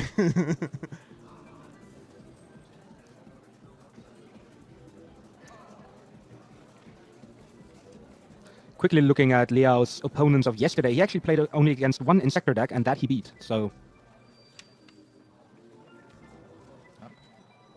should have been Solemn and tried to set this up over 2 turns, probably. Like, fire the heavy Logia, but then MST Solemn ripping away to play is good. I guess you probably do expect to live, because the only draw that beats you is like Rabbit doesn't even beat you because it's what 19, 19, 24. Yeah, that's probably the play. Yeah, that's the play. Looks like Minami just scooped. There's just like Very so fast. few punishes. I guess like what you get beat by is So like, now you got face 50 minutes MST, of- but like they weren't playing that in. Were they playing that in Rescue Rabbit? In Macro Rabbit? They probably were. Japanese comedy and 3 minutes of severe Dino Rabbit thrashing. Wow. Wait, what did he say? There was Japanese comedy and then 3 minutes of Dino Rabbit thrashing? I don't know if I like that. Fine. Okay, the It's okay. board. But You unlock it's able to monster. in the first duel. Minami said one monster. That's the Insector challenge, by the way. Will you take the Insector challenge? Set 3 paths. Oh man, every time I play this format, I'm like, I just don't understand Insector. Am I missing something? It just doesn't seem nearly as powerful as it was represented historically. Look at that hand. Is that a fucking prohibition? Can't really tell. Set 2 cards. And it's Lidao's turn. MST1. MST takes out the torrential. There is. It is. It's prohibition. It would be interesting to know what he's named. Hopefully, someone will come over and tell us what card name he has declared. Whatever card name he has declared can't be played for the rest of the duel. And setting 4. This format, I think man, he I didn't love have it. any Decree! monsters in his hand. Nope, we'll have to see what he can do with his spell and trap lineup. Nanami's flipped Royal Decree, And which will that's. stop I mean, Macrocosmos, that's good. and takes an MST, He Pot of Duality. probably Took an will MST use get rid probably of for the prohibition. prohib. Depends on what you called, but that's very likely. We don't know what the card name is called from here. Is that some of the monsters? Some more face downs? What? We just got the information that prohibition was set on Dragonfly. Insector Dragonfly, okay. Dragonfly, okay. Kaiku, attacking into Raiko. Whew, anyway, set Raiko. And Forbidden Chalice. Ooh, damage step chalice. Let's go. Very fast move. It's now Minami's turn. MST on one of the face downs. So he's not worried Dimensional about prohibition. prison. Yeah, it was a Dimensional Prison. Let's go. Raiko resolves. What's he doing there? Hit 3. 3 cards go into the graveyard for Raiko. Oh, yeah. Here comes an Insector Centipede. Grabs All right, something we from win the from here. graveyard. Hornet. And he's attacking. He's attacking with Pumped Up Centipede and Raiko. Unless we draw a fucking bunny. Interesting that he has not gone Dude, after they are Prohibition, playing so considering fast. he's on Dragonfly. It's crazy because you look at like the pros from America during this period, and like if you go back and watch that Bujin match that Jeff Jones wins that like went down in history, he takes like an hour to do nothing. Like we were just playing so slow back then. And he hasn't popped Hornet yet. Nope. Probably thinking about it. There it goes. Yeah. Took out the face down, which was torrential. Love it. Searching for Centipede, grabbing. Gigamantis. The reason Liao didn't use Torrential was because Royal Decree was face And I up, right? keep a Gigamantis. Gigamantis on Centipede. Yeah, can't lose from here. Popped another face down, which is Venus Chain, looks like. Centipede searches for Dragonfly. He's not getting Dragonfly. He's getting another Centipede. Yeah. I think he changed his mind and got another Centipede instead.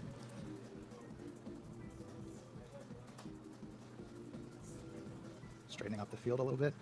And it looks like he's going to equip Hornet, blow up Gigamantis. Yeah, it's over. Gigamantis gets back Hornet. Yeah. Xyz summon.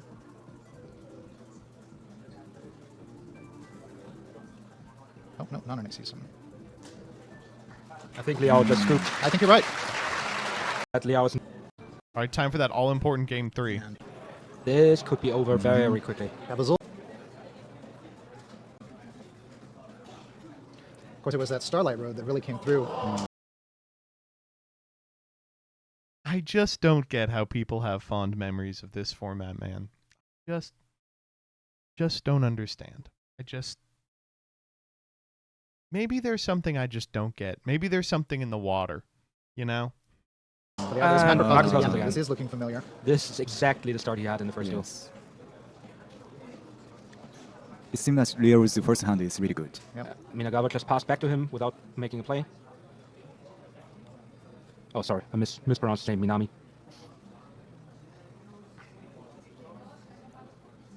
Was that no attack? Are we representing Gores here?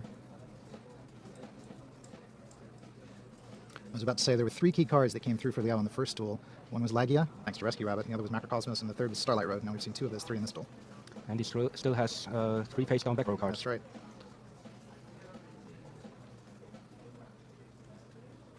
Big turn. Kevin, does Minami have anything like Scarecrow in his deck? Let's take a look here real quick. Not seeing any Scarecrows. Setting 1. In That's his side deck interesting. or main deck. Nope. He just sets face down. We are now getting in. Leo has attacked.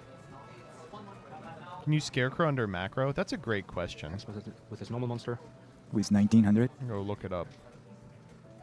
I think it has to send to grave. I want to say no. No, discard this card. You can still do it.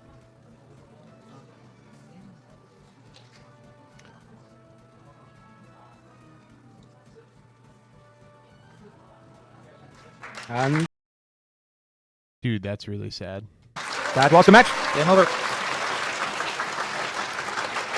So Liu Yuhao is a champion for the Dragon Duel this year. Yep. So the first ever Dragon Duel champion was from Taiwan, thanks to Rescue Rabbit lockdown in Duel 1 and 3. The winner of the 2012 World Championships for Dragon Duel, Li Yuhao from Taiwan. 台湾代表リ・ユンハンさんの勝利です。 And also for our second place finisher, Koya Minami from Japan. Oh man. Oh no. さあということで今アナウンスがございましたが。 Well Should have won the die roll, bitch. By both players. Minami can be very proud of his achievement as well, and it's very understandable that he's a bit upset now. He's like, I let down fucking pirate Hitler. Oh man. Rescue Rabbit making kids cry. Thanks, Konami. Oh. Terrible playing, by the way. That's why this game sucks. This is why I hate Yu-Gi-Oh! Today. So OP and you can kill people so fast. People were doing this in 2013! Oh my god.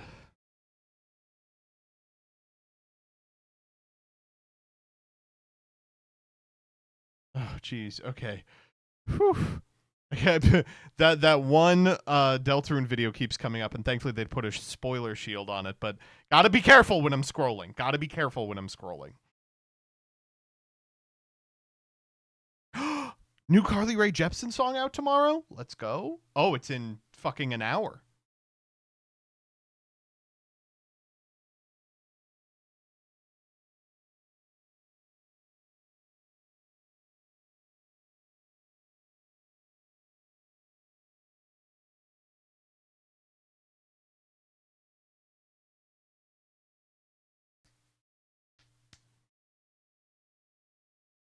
Can we watch the Dean Withers 1v20? No, dog. What the fuck do you mean? No. No. Can we watch? Oh my god. Let me pee. We'll watch a little more.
All right.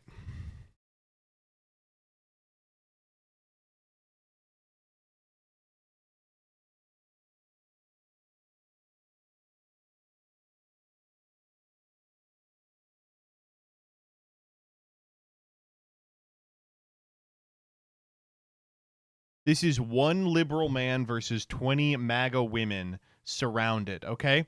And we're going to turn it off as soon as we hear a voice that I can't stand. I think that we need strong alpha males like Donald J. Okay. Next up.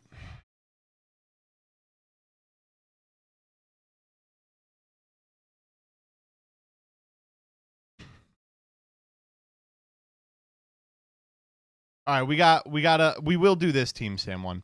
This is called the card Yugi game You is a Remember lie. Was a Lie. Oh, is this about season 0? No, I don't want to do that. I thought it was the Yu-Gi-Oh! You Remember Was a Lie. And I was like, oh, it's about like boomerism.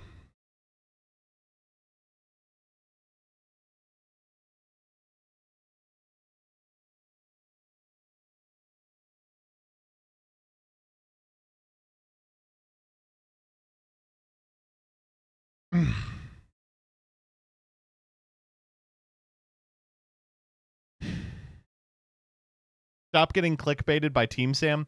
He's the fucking best there is. What do you want me to say?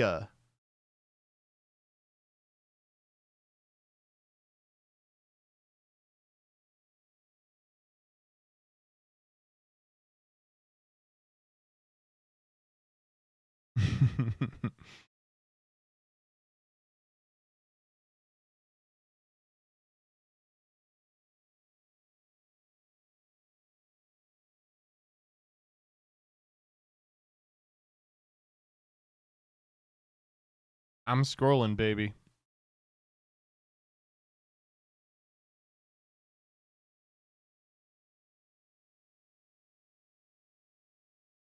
This deck is about to reshape the Yu-Gi-Oh meta. A Jesse Cotton video about what other deck than Cubic.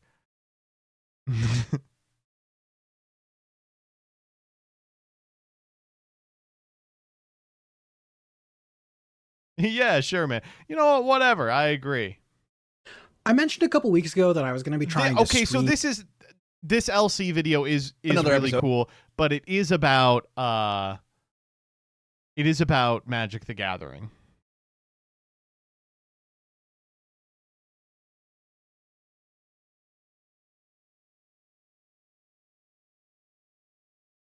I mean, did you ever play Numberverse? I did not ever play Numberverse.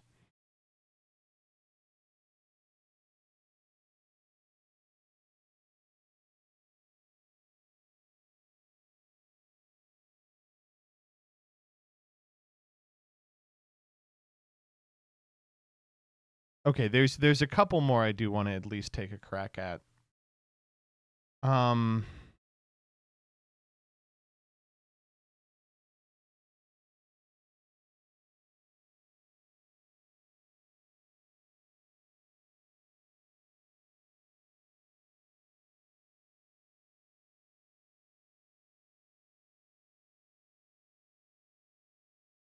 For sure I want to do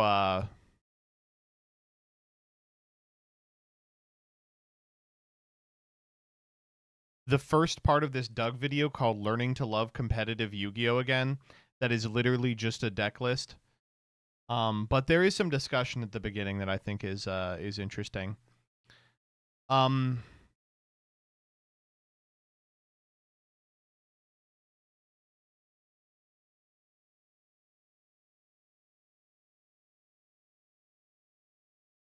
I want to do Clearance Clash.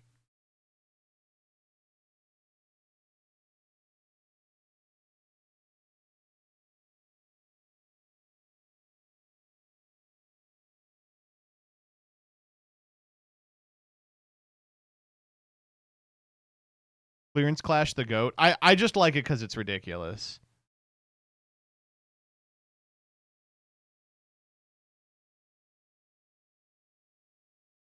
All right, so let's start with Clearance Clash. Episode of Clearance Clash! Everyone say hello to YouTube. We've got 2 of the worst sets ever. These aren't the worst sets ever, but they're pretty down there. I spent $35 on So what Danny's been doing, if you're unfamiliar, is he has a series in quotes. I don't even know if I could call it a series. I mean, it's on YouTube, so it has to be a series, right? Where he will buy the two of the cheapest sealed products in the world and try and plus off them. It pays the bills.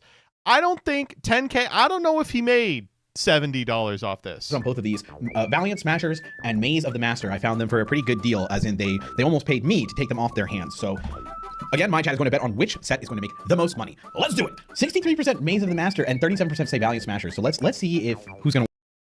Maze of the Master has man in it. Are there any money cards in either of these?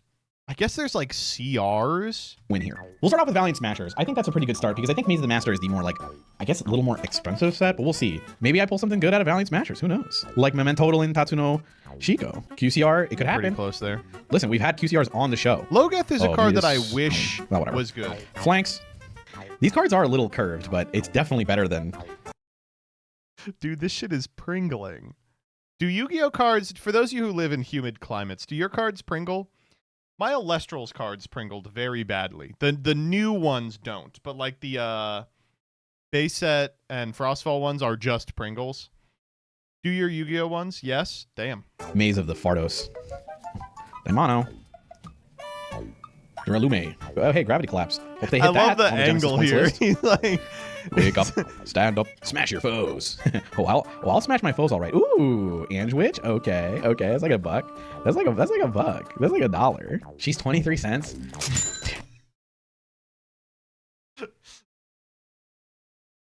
Dude, Konami is not working with you, man. Konami is not gonna work. You can't be buying their shit and saying stuff like this. You rarity collection. Versare. Mentotal and Mace. Chad, it's looking pretty bad for the Maze of the Masters, the Valiant Smashers. None of these cards are over. It's looking pretty bad. 10 cents. Yeah, where's the treat for the treatler? No, that's Valmonica Intonare. Darkblade. Gravity set class is 67 cents on TCG Player. There's no way that's my highest pull. Oh, Bone Party. Bone Party was money for a while. Bone Party. Okay, this show is finally living 80 cents. Up to its name. Thank God. Thank God. So, for those of you that don't know this Clearance Clash lore, the problem so far has been he has accidentally got the greatest packs of all time every single time he's done it. Like, the thrust of the thing is supposed to be you buy a set for $35, you make $2 back, you go, what are they thinking? But so far, he's pulled, like, the greatest anyone's ever pulled every single time he does this. I'm like, I wanted this. What's the best way to get them straight when they pringle? You're not going to like it. You got to run them through a laminator. Side note, the Alestral's first two sets were so bad about pringling. At Worlds, there was a guy who just brought a laminator, and he was like, you know, for $1, you can beat your deck check. And yet I feel disappointment. It's okay. It's okay. We'll pull something. We'll pull something. Ooh! Oh my God! This show is so good. CR Legacia. That's got to be at least $250. Collectors doesn't do justice in this light, but it is. There's that border. This is $9. Oh, almost 4 times what I thought. No. Oh, I needed the QCR. Fuck. I'm just happy this set. We got it. We got at least a fighting chance against Maze of the Master. Come on, baby. Pull a Blue Eyes first edition. Oh my God. What is in this set? I was like, why isn't the card in the middle? I got scared. Angelo. Dude, I'm going to throw all these cards Angelo. I could never do this because this is just bulk that would live in my house. I would be so mad. Trihorn Dragon. Are laminated cards legal? No. You don't laminate it. You run it through the laminator. All right, we got 2 packs left for Valiant Smashers. Oh, that's Oath. That's Emblema Oath. Oath is $1? Oath is $8? Oath is the same as CR Legacia? No way. Oh my God, it is. Guys, we're winning. Valiant Smashers, not the worst set in the world. I broke $20. Oh my God. I might make a little bit back from this box. Just a little bit. Stand up. Stand up. Well, Valiant Smashers $18, that's not so bad. Clean $20 total, mostly. The only ultra worth pulling was Emblema Oath at a clean $8. Shocked that that card was that much money, honestly. All right, time for Maze of the Master. Can Maze do it? Can Maze do it? Can Maze it will beat do it. the ever low price of $20 of 2 McDonald's Big Arches? This is a lure. Is this last year's maze set? Palace. Trickstar who? Yeah, it's man, right? There's Shadow nothing Maker. in it. Sorry if this we has not got been visually. Shadow Man. God, I can't remember the clear nights. Very good. Oh, okay. A Poe. That's probably $25. It's ultra rare. That's good. That's got to be good. That's $70. That's got to be at least $1. $7? No, you're lying. Near mint first edition is $11.43. Maybe I put No shot. Valiant Smashers up against someone who could beat the ever living shit out of it. Clear Phantom. One card and we're already halfway to beating Valiant Smashers. You know, honestly, shocked that Valiant Smashers isn't already like dead in the water. Moye. Soul Fist. Ocean of That's not a real card. Soul Fist? I've never heard of this card in my life. Regeneration. What is this? This is the worst card I've ever read. Verdict of Anubis. All right, well, that is another Like Anubis $1. Ultra. Please be $1 so that Valiant Smashers has a chance. It is. Whew. Yeah. Okay, Valiant Smashers still kicking. Fire Dancer's in the set too. Oh yeah, the Perform Agents. Retiari. Oh yeah, Retiari. Trapeze High Magician. Oh yeah. Grief Tablet. Grief That's Tablet. what I call my fucking iPad, the Grief Tablet. And he's so annoying. That's a Toy Story 5 reference. Truth Bomb. What could you possibly say in like the 5th movie? Like, now they have to How are they making more Toy Stories? to deal with the iPhone. Like, we were making jokes about this, which like I agree, iPad bad, but like, you know, get out there, Tom Hanks. We need your voice again. Uh-oh. That should have been super rare. Union Activation. I bet that's like $12. Normal Ultra. That's got to be like a cent. That's like a penny. Poop from a butt. Poop from a butt. Is it $1? That's good. Hey.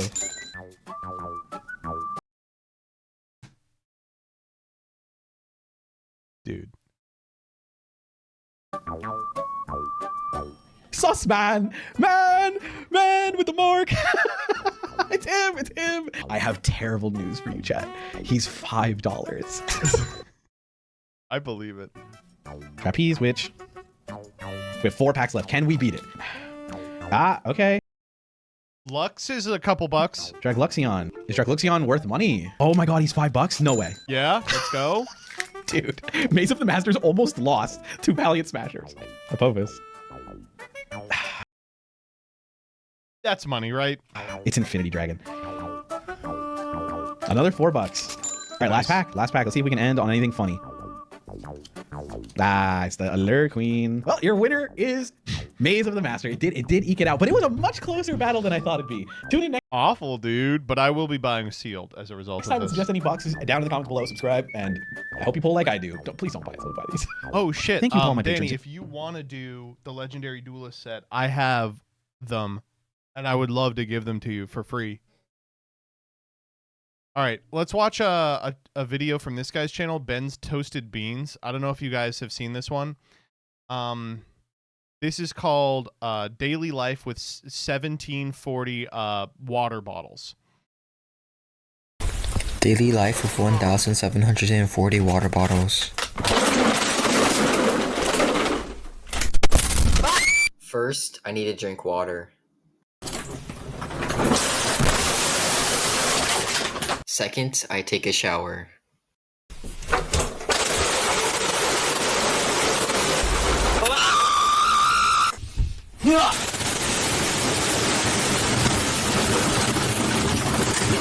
I then proceed to take a shower on the floor.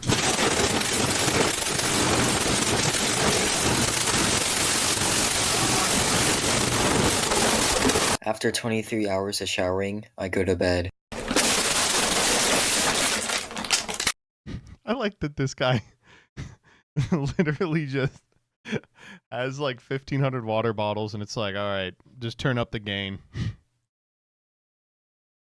All right, let's watch the first What's part up, of this gamers? video. It's your resident Genesis format duelist reporting back with a little bit of information and my deck list from YCS Columbus a couple weeks ago. So this was the very first actual Genesis YCS, and it had the exact same prizes as the TCG format YCS, and it was a ton of fun. It only had like 200 people, which makes sense because the day one of Genesis was also on the day one of the TCG, but going forward, luckily the day one of Genesis will be on Friday and the TCG will be Genesis out. I totally get people not wanting to drop from the regular TCG event to play Genesis, but going forward, you know, giving people the option of playing both in the same weekend hopefully should help out with the numbers. That being said, it was a great event. I felt like I made a lot of friends. It was 11 rounds of Swiss. On day one, I went 5-2, and then on day two, I unfortunately went 2-2, losing out in the last couple rounds, and I played really bad in the last round. That was like the only round where I feel like I really last couple rounds. He lost to... He wrote Red Resonator. I would imagine that is the RDA. And I played really bad in the last round. That was like the only round where I feel like I really was out of it and just not in the mindset of winning. So this was my first competitive YCS in like 2 years, maybe even longer than that, which is crazy to think about. I've just been getting the competitive bug again. I've been playing Genesis the last 2 months. I've been going to locals. I even drove to regionals to play in side events. I really like the format. I think it's super interesting. A couple days ago, by the time I posted this video, I will have posted a discussion video with MBT and Peeps yugioh about Genesis format as a whole. Make sure to go check that out if you want to learn just about our thoughts on a whole bunch of different aspects of it. But here, I'm just going to say... Dude, is that Crush Cards? I can't believe... Crush Cards... Out of all of the editors, Crush Cards is the one that is most consistently improving. I'm always like, what the fuck? That it was fun. I played against a lot of different decks. I'll put my matchups on the screen right now, and yeah, I didn't write Do you like have any deck lists or solid anything. rationale for why Genesis isn't taking off specifically in the EU? I've never seen a divide between NA, LATAM, and EU Yu-Gi-Oh players like this before. It is strange. Like in EU events, they can't get fucking 16 people together to play Genesis, but in Latin America, they're running like 300-person events already. It's really weird.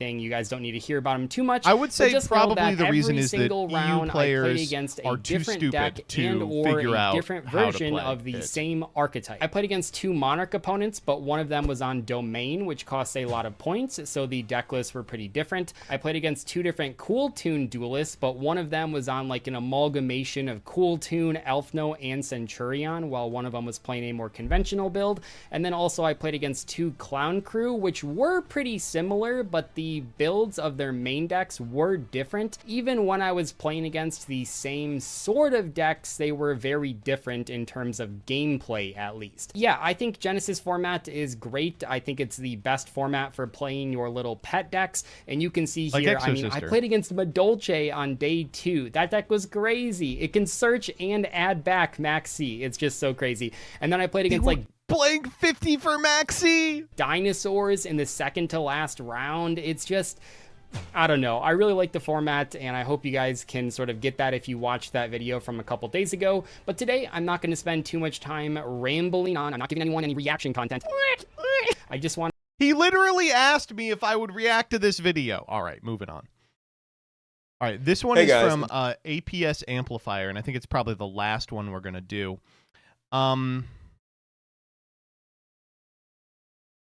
It's called Do Not Let Logan Paul Ruin Yu-Gi-Oh!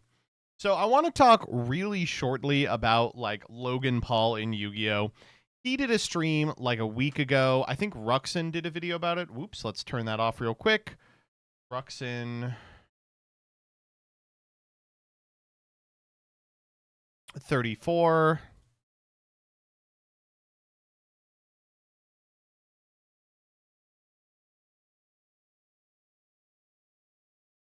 Yeah, everything wrong with the Logan Paul Yu-Gi-Oh! Stream. I think that video of his is... You know what, actually? Let's just watch the Ruxin video. Takes, you know, a 50,000. Logan Paul is back opening Yu-Gi-Oh cards, and there is a lot of problems with it. So first and foremost, I was really excited to see this video because Ruxin is kind of like, what if Logan Paul didn't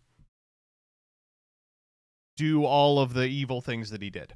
You know, he is opening cards like Logan Paul. He doesn't have his own like polls website. But one thing that was really frustrating me about the Logan Paul stuff when it was first happening is the amount of people that were just fundamentally wrong in a very like provable way about huge portions of the stream. We had people saying, "Oh, he fixed the packs." We had people saying, you know, the car that he got wasn't particularly expensive, and I was like, that is all wrong. He pulled a pretty expensive card. And it was weird how dominant that narrative became, despite the fact that it was totally wrong. And it made us look like fucking morons. I will say, it made us look really stupid. So I was excited to see Ruxin kind of talk about it.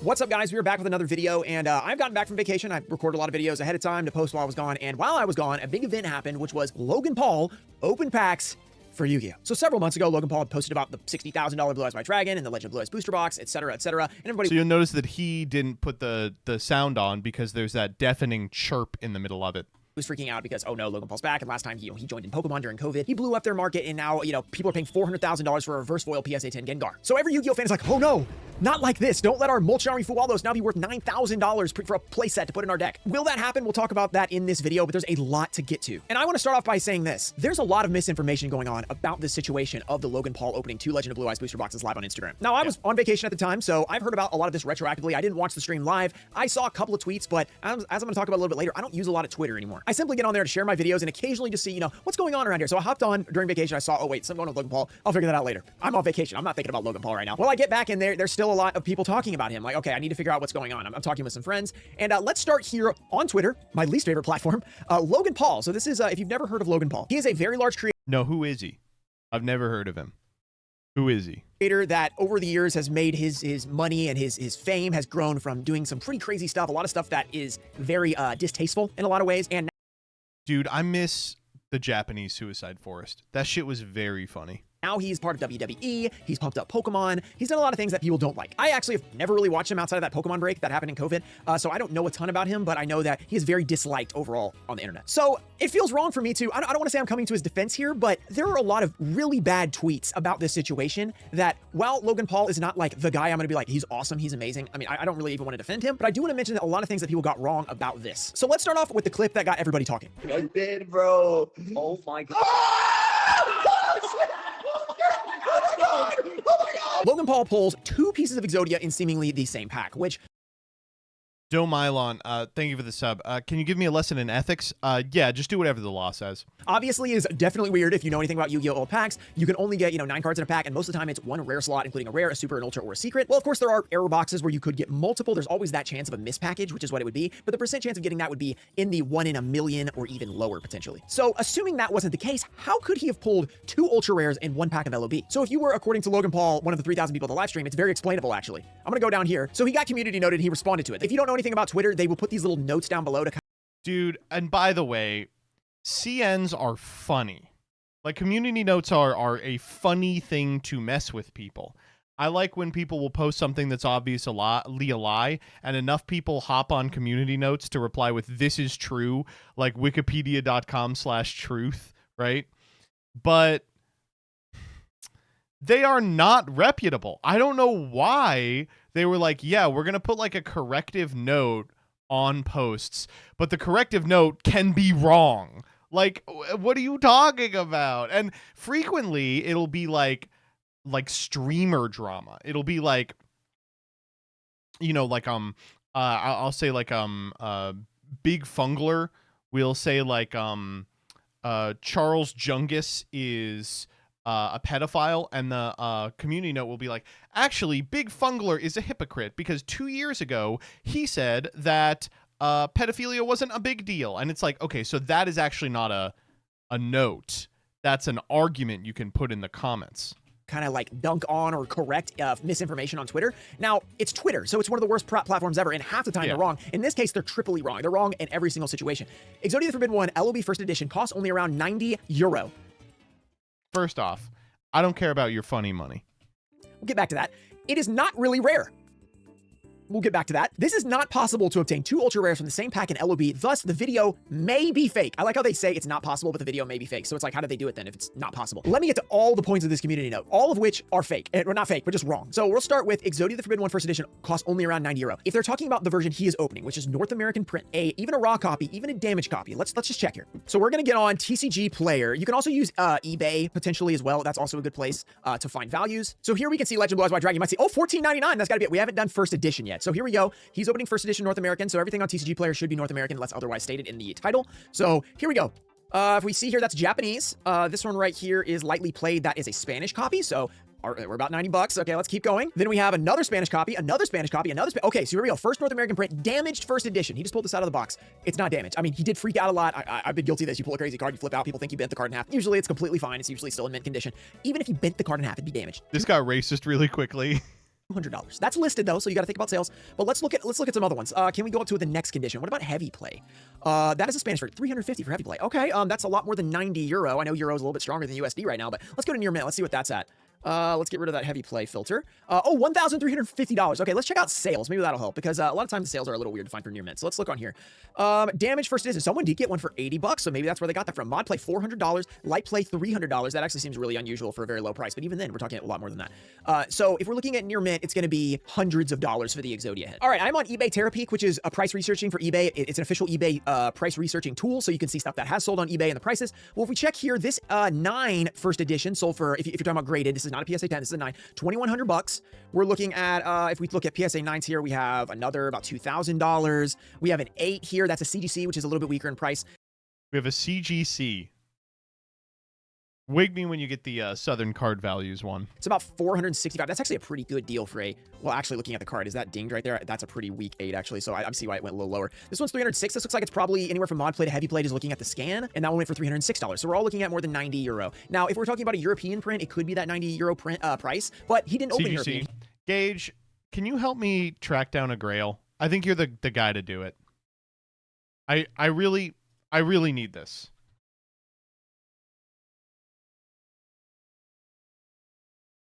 Yeah, what do you want?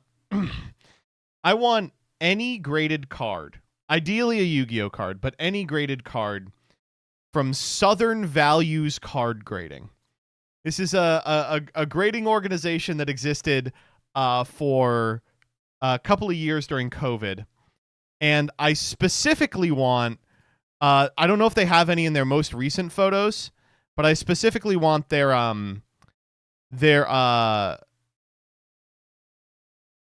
Confederate flag background. Please.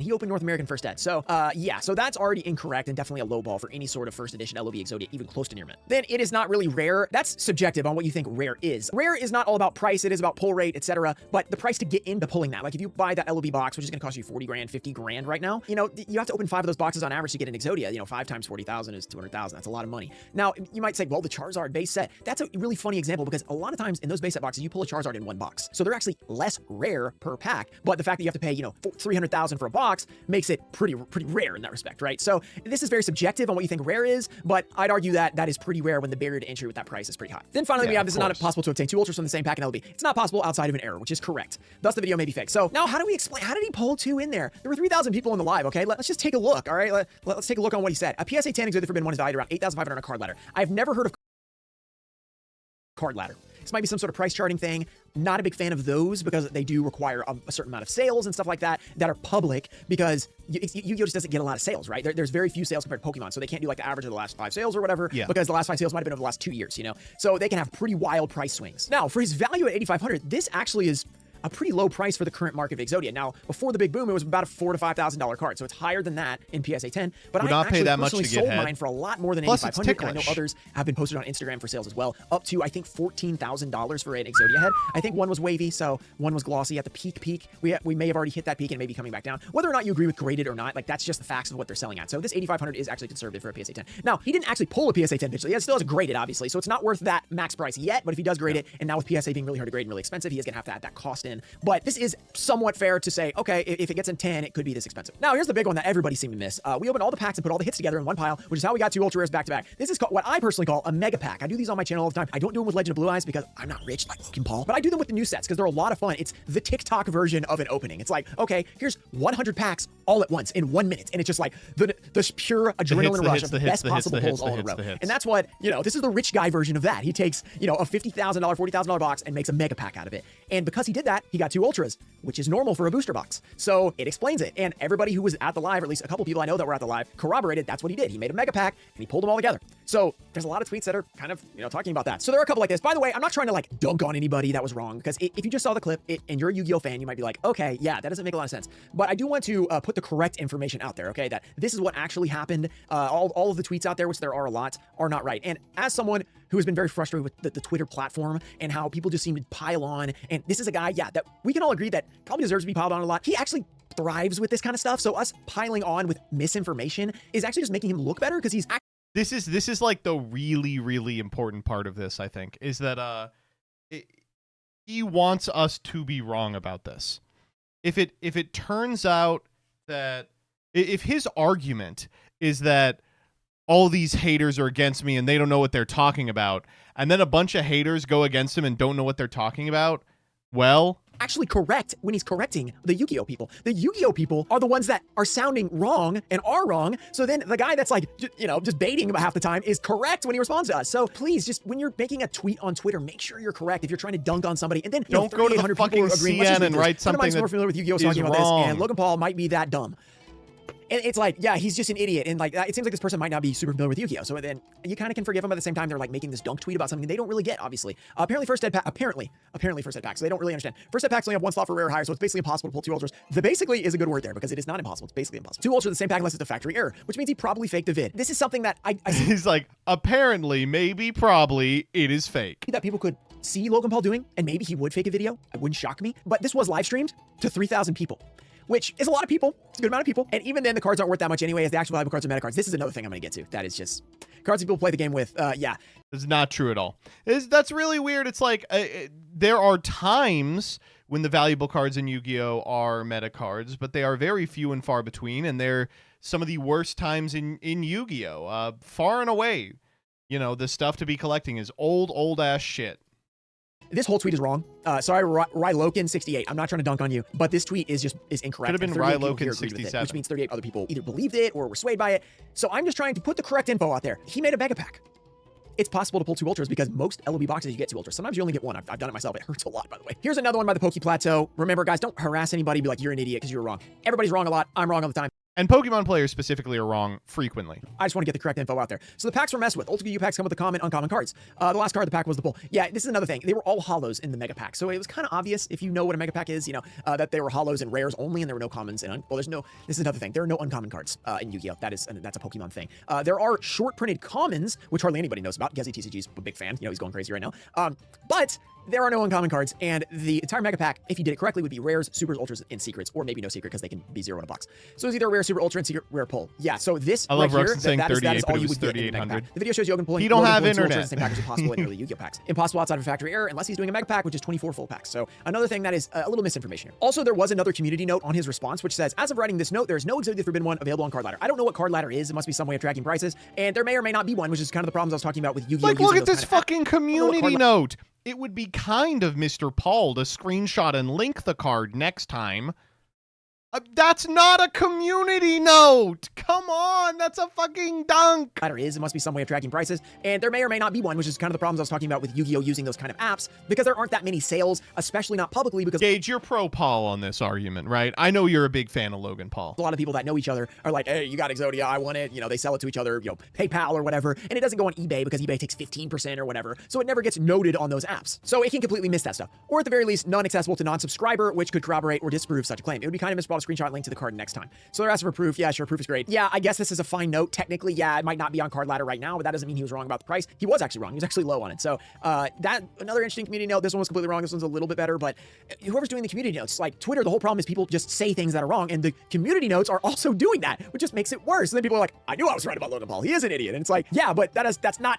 There were so many idiots on that thread. It gave me a migraine. Gage, hop in. hop in. Fucking whine about this with me. This situation, he's actually not wrong, which I hate to say, but it's just true. Then we get into the next part, which Logan Paul is pumping Yu-Gi-Oh, which it's kind of his thing. So like, that's not surprising. Like we are expecting him to pump Yu-Gi-Oh. Though I did think it was interesting that instead of what he did with Pokemon, where he does the big box breaks, he sells the packs for an absurdly high price. They're like $100,000 for a pack or whatever. And he's like, shout out to Big Boy Bob from Tampa, Florida. He's amazing. And he bought one of my packs, you know, or whatever he does. And then he opens their pack for $100,000 or whatever. He didn't actually do that with his LOB box. He didn't even really hype it up that much. He was like, hey guys, I'm opening these boxes on Instagram. And he opened to 3,000 people, which to me would be a crazy stream. So Logan Paul's actually a pretty small stream. You know, that Pokemon stream he had back in COVID. You would think that he'd get more than 3,800, right? Am I crazy? But I think had hundreds of thousands of viewers. So he didn't really spend a lot of time pumping this stream up, promoting it, and he didn't even sell the packs. He just opened them for himself. So while normally he is. Also, while I'm here, Mark Caesar, thank you for the 55. ADM RVP, thank you for the 65. Modern Lou, thank you for the 2. Domylon, thank you for the 4. Nimnim, thank you for the 76. Suba Yu-Gi-Oh, thank you for the 5 gifted subs. I think we already did that one. Swag Nasty, thank you for the 47. Melted Dreams, thank you for the 33. A Ghost, thank you for the hundo. Hack Nerds, thank you for the 46. Bean Soldier TV, thank you for the 64. Ray Sayer, thank you for the 25. Siga A, thank you for the 37. PJT Mercury, thank you for the 27. Is and like we're now doing caught things up. to like, you know, sell big things or whatever and like sell for a lot of money and everything. This time he opened them for himself, it seemed like, from what I could tell. So I don't know. Like, I wasn't deeply offended by this. Like, yeah, he opened 2 boxes and there's always gonna be those people out there. They're like, oh my gosh, open sealed product. They hate me because I open sealed product all the time. Oh no, there's one less in the universe. The LOB is going to be gone by the time we're 900 years old and we're never going to see one again. You know, this is really interesting. I don't know if you all were privy to this, but there was always sort of an argument that at some point in the far-flung future. Okay, so first off, are you guys familiar with entropy as a concept? So, you know, if you take like a jelly bean that I have right here for some reason, and you just let it fall, it's going to default to a state of rest that consumes the least energy possible, right? And over the course of, you know, geologic time, that is a kind of the preferred state of the universe. And, you know, when you think on the scale of like quintillions of years, eventually energy will balance out to such a degree that no more reactions are happening, right? And so that is also true of Magic the Gathering. So Magic the Gathering has a limited number of cards that are on the reserve list, right? So every copy of Underground Sea that will be printed has already been printed. So over the course of trillions of years, as those cards get played in legacy events, they will become too damaged to be played in legacy events. And I remember like 5 years ago, people were talking about this like a real eventuality, like as long as the reserve list exists, there is a finite end to this format. Obviously, it's going to be in like 700 years, so I don't know what these people are whining about. But that's how people talk about LOB. There's less LOB in the world. Eventually, those cards will be impossible to get. There's always gonna be people that hate that, and they hated him for opening 2 boxes and, you know, making a mega pack out of LOB. I mean, that's a little too. I wouldn't have done it because then you don't really get to savor the LOB. It's gone in a minute or whatever. But sure, he afforded it. He bought the box. He did it. He didn't actually sell the packs. I don't know. Like, I feel like I'd be much more like, oh wow, he just pumped up an LOB box to $200 million and he sold the packs for $500,000. Like, that would be much more offensive to me. So let's get into some of the tweets. Yu-Gi-Oh is a TCG that has a big player base and not a collector base like OG Pokemon. This is true. There is a big collector base, but it is not nearly the size of Pokemon. Yeah. It's bigger than you think, but still not very big. And the thing about the collector base in Yu-Gi-Oh is that the big stuff is really concentrated in the hands of very, very few people. Pokemon collector base is 90% of Pokemon, or at least the trading cards. There's like the 10% that plays Pokemon, which is still a large amount because Pokemon is such a big, you know, total amount of people. But then 90% is just like having fun with their kids, opening Pokemon, remembering Pokemon that they love, collecting Pokemon they play within the games, you know, doing deep pocket monster special challenges, completing their binder. You know, that's most of Pokemon. You know, Pokerev fans that are really, that is what a lot of Pokemon is. Yu-Gi-Oh is a lot of playing. It's like, I love a trading card game. I like Edison. I like Goat. I like Modern. I like Master Duel. And then I also play with my cards at my locals, etc. But there are still collectors out there. Okay, so let's just keep that in mind. So he won't have the same success. Now, if he is going to try to like make a bunch of money on Yu-Gi-Oh like Pokemon, this is a definitely correct tweet. He is not going to make that kind of money. Yu-Gi-Oh playing more, Pokemon collecting more. Also true. If you want to make money on TCG, it should be Pokemon, One Piece, and digital content. There's actually nothing I disagree with on this tweet. So I don't really disagree with anything there. That's a fine tweet. So here's another one. All right, I'll bite. Who's going to tell Logan that Paul Yu-Gi-Oh cards are rendered useless and worth pennies if they're not legal to play? This one is definitely not true. They're not. This one's weird. 1, not true, and 2, those cards are legal to play. not useless. They are useless maybe in dueling, but at the same time, like we just had the Exodia deck win in at a YCS a couple years ago. So these old cards do occasionally come back and get used, and you could use the LOB versions. You probably would just use a reprint if you wanted, but if you're trying to flex first at LOB, you could go for it. They're not worth pennies. We've already kind of talked about this. A lot of people wish they were worth pennies. Like I hate that there's a collector market. I wish all the cards were pennies. I could have a cheaper deck, and I get that. That's totally understandable. I really agree with the strategy of printing low rarity for the people that want cheap cards to be able to play the game, and then having the high rarity collector stuff. But this is old, so this doesn't even matter. Like if you are playing Exodia in your deck, you can get the reprint, and it's really cheap. So this whole Logan Paul opening thing doesn't really even affect that part, like the Legend of Blue Eyes. Now you might think his influence or whatever pumps up everything, and that's like a whole different scenario, which is sure very frustrating. But Konami is so good at reprinting everything that you're not gonna have like any of these old cards be crazy for very long. Like they're gonna hit those. Like even Edison, they had some crazy prices. They're like, now we're gonna hit all those. Most of the Edison cards have had multiple reprints. I mean, how many substitutes have we seen in the last couple years since it was a just got Black Brute Drago. $20 rare that we've seen 5 reprints. It's very affordable now, and they make sure that it is by printing over and over and over to make sure that you can get those things at a decent price. Now, it's not still going to be super cheap to play Modern. It's still kind of an expensive TCG, but they've done a really good job with these Legendary Modern decks and Legendary 5D decks and stuff like that, providing hand traps at a reasonable price and common, and just making it possible to actually play the Yu-Gi-Oh card game without... And there was there have been many times where this wasn't the case. Like, I would say Yu-Gi-Oh being like a game in which there are cards that are hundreds of dollars that are necessary every single format is a very, like, I almost want to say 2013 style innovation. Like that it was just a given there was a $100 card in the format. And it's kind of held since then. They do a pretty good job of bringing it down pretty quickly. The only anachronism to that would be Dad, right? That format was so bad. Completely going, broke. In terms of but money. while they do reprint everything, these old cards still do have value, as I showed you earlier with the Exodia, and a lot of the collectible stuff does. And the more people that get into Yu-Gi-Oh, there's going to be more nostalgia people that are like, oh yeah, I love Exodia, I love Dark Magician, and they're going to be super excited to collect that again as well. So overall, this situation was just a little weird because Logan Paul, I can't say he's like my favorite person. I never really followed him, and a lot of times he's just had a lot of negative press. He's been a heel in wrestling. He kind of does this for a living. He makes people angry, and then he profits off of it. Okay, so us making these big tweets and making everybody retweet and talk about Logan Paul, and then like most of them just being wrong. One, it's helping him. Two, we're wrong. Like what? Like please, guys, let's be correct. Let's double check the stream, double check the situation before we tweet about how he tampered with the pack and how these cards are worth nothing. I just felt like this video needed to be made because everywhere I'm seeing it, it's just like, oh yeah, Logan Paul bad. So this pack was a scam and all this different stuff, and it's just not. So let's make Twitter a better place so I can actually get on there. The one right now is oh Crown, but also put some correct info out there. You don't have to necessarily try to dunk on everybody. Fucking Branded Man is so I don't even know who I made this video for. I was just frustrated reading a lot of these tweets a few days later. So guys, Logan Paul is officially back. We do have to keep an eye out for that. I'm sure he is going to be doing more Yu-Gi-Oh related stuff. And Magnificent Monsters is right around the corner, which is going to be absolutely insane. For now, I'm just going to enjoy opening Magia, and that's all I got for today. I'll see you guys next time. Shout out to Brandon Cheney, Adams, Beam of Training, King Tamaya, Junior Barney. Oh, and Archlord Christia person. Oh my God, it's an Our Lord Christia. Holy shit.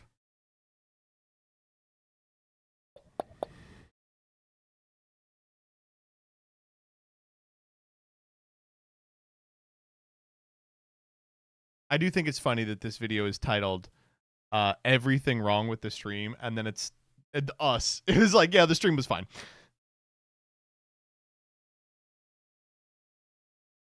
Dragon! Oh! Ah!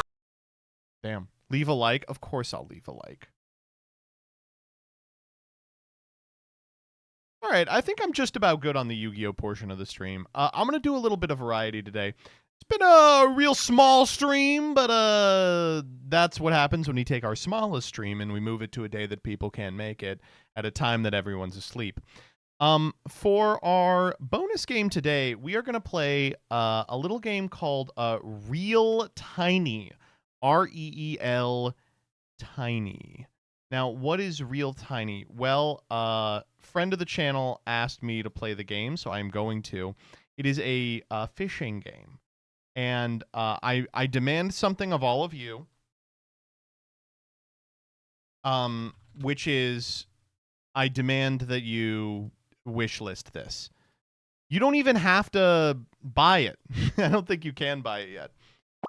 All you got to do is wishlist it. How hard is that going to be?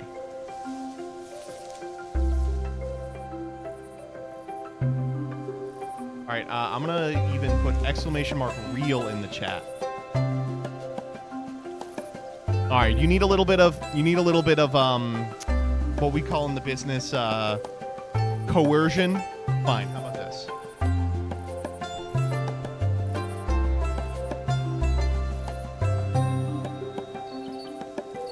We'll do a giveaway that is irrevocably tied to the wish list.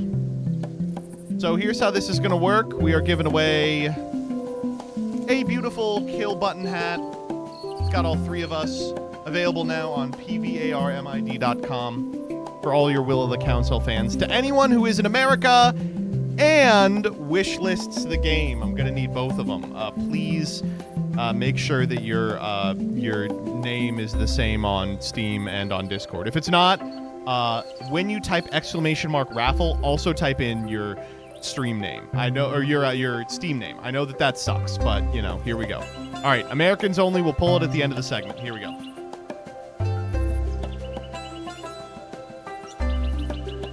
Wish listing costs a click. How hard is that?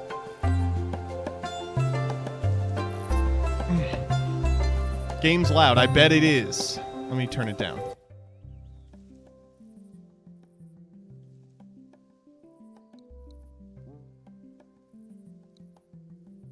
All right, here we go.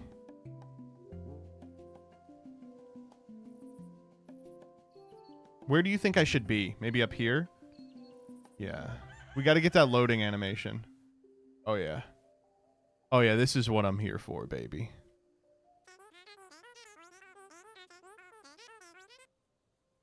Dude. I'm here for that vocal mumble. I'm here for the fucking rumbling mumble. I'm here to become the best fisherman. Well, you came to the right place. Critters Crick has the best fishing spots around. But first, you'll need some paperwork done and a teacher. You'll need to pay for it all with favor, but we can settle that at a later time. Okay, paperwork? Well, you can't just fish without a license. We need to trust you're a good fellow with a good head. I am. Now, let's talk with Jimbo. Dude, I would love to talk with Jimbo.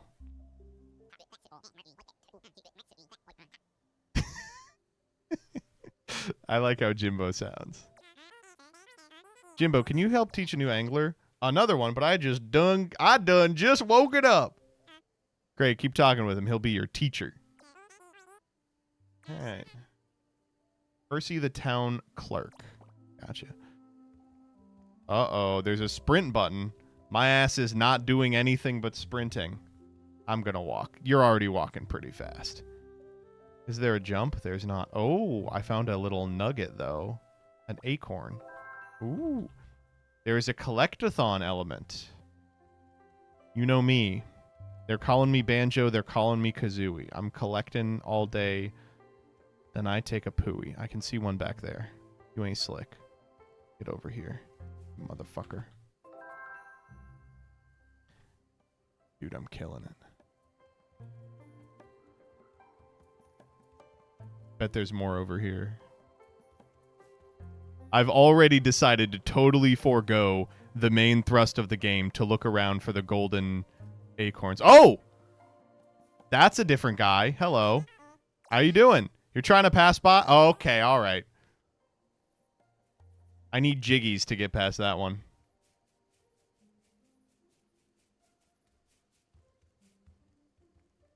Dude, Deltarune looks sick. Tell me about it. I think that we're going to have an Omega Flowey and Sans and Gaster and Friend fight in the fishing arena. And if we're not, I'm going on Twitter to tell people how much I hate it.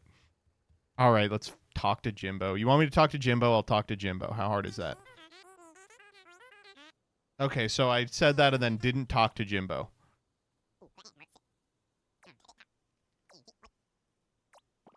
Take this lure and catch me a fathead minnow. Yeah, you got it.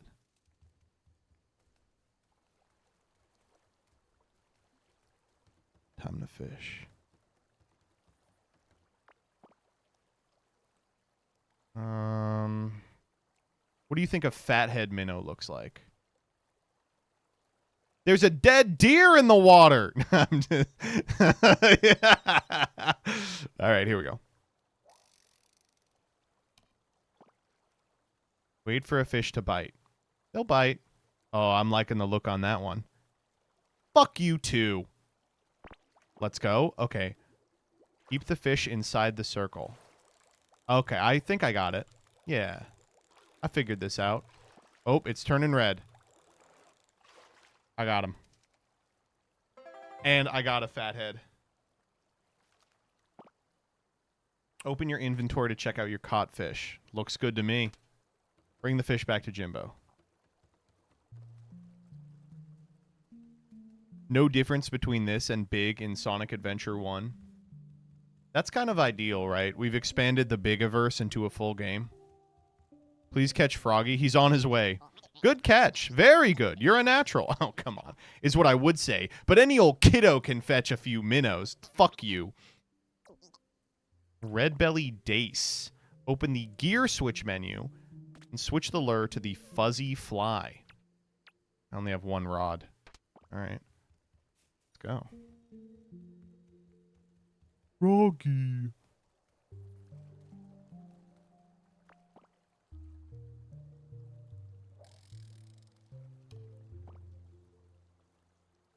Come on. Come on, baby. Oh, I know you want it. I can see you're going for it. That's what I'm fucking talking about. Oh my god, he's everywhere. The line has snapped. During a fight, the fish's movements will increase the tension on the line. Keep the fish in the center and put slack on the line when it's shaking to keep the line from breaking. Shit!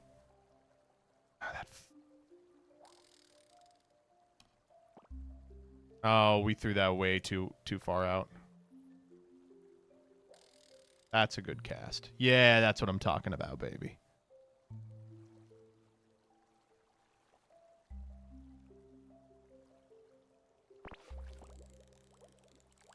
I get it. Oh, that feels good. Oh my god. Fuck. These fish are fucking me up. That seemed like a particularly angry fish. Jimbo was right, SMH. All right, well. See, this fish is a little less... That one, he just got a little too far away. Okay, I'm going to do it from here. I think my problem is that I'm not doing it from here. Yeah, there we go.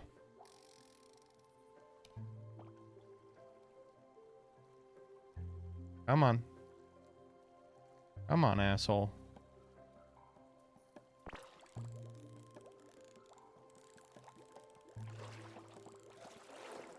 Oh my god, he fucking went for it. Okay, so what keeps happening is they make one huge lunge that I'm just not paying attention to. There it is. Oh, we were so close! I'm trying one of these. These fish are pissing me off.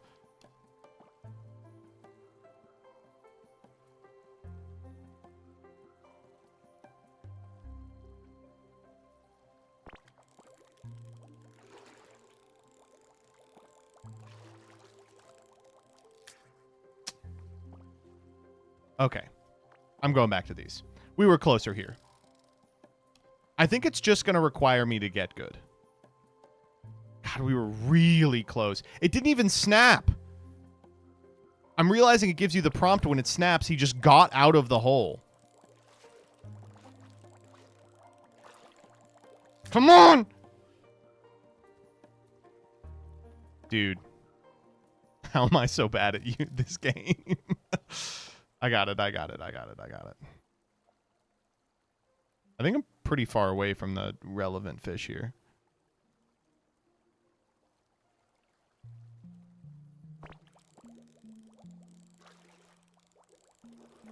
He's going to flip. There he goes.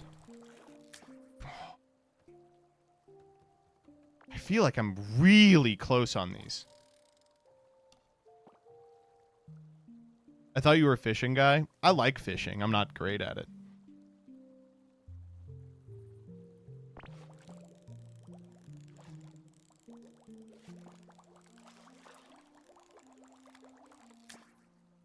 Maybe I just need to start slacking only when it starts shaking.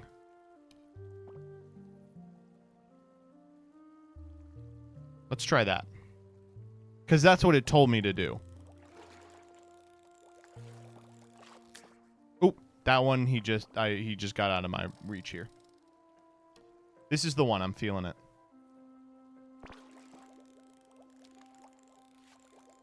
I can't tell which one has it. Oof. Okay, let's see. Keep the fish in the center and put slack on the line when it's shaking.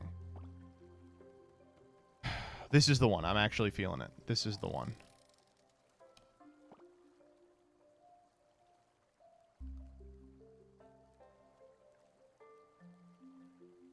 Come on in, baby. Yeah, you're the one. I can feel it. You're a good little fishy. He got out of the circle. All right.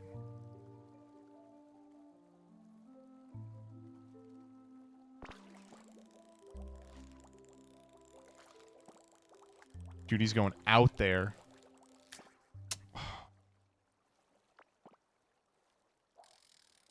I'm just going to cast directly down. The world has starved at this point. No, there's other people fishing. See, I put it out in the middle of nowhere, so if one gets it, that means that they really want it. Okay, but they didn't really want it. Think of it as a gas pedal. Ooh, I like that. Let's see if I can't figure it out that way. Come on in, baby. Come on in. Yeah. Yeah. Man, they are moving.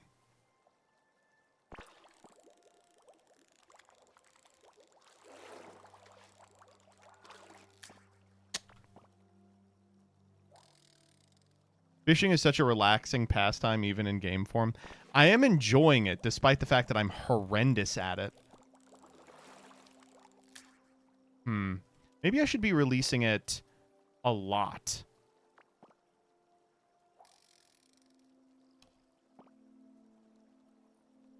Because I've been releasing it for like a half second. But perhaps I meant to release it a great deal.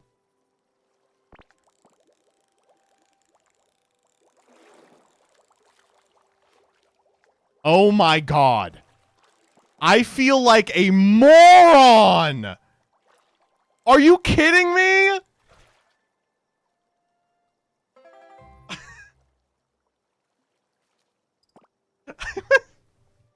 I was like tapping it. Oh my god. Okay.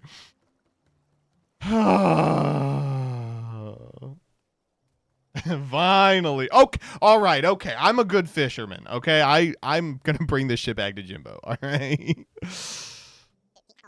Well, I'll be, kiddo. That's a bona fide premium catch. Okay.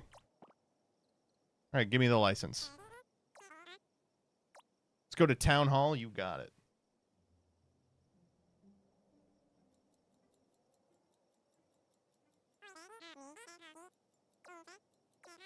$300 favor.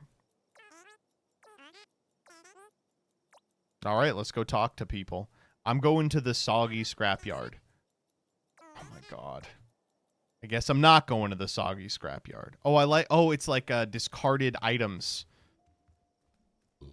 People live in coffee cups and shit. That's adorable. Though I'm noticing very few people are out because it's the middle of the night. Can I fish in the pond?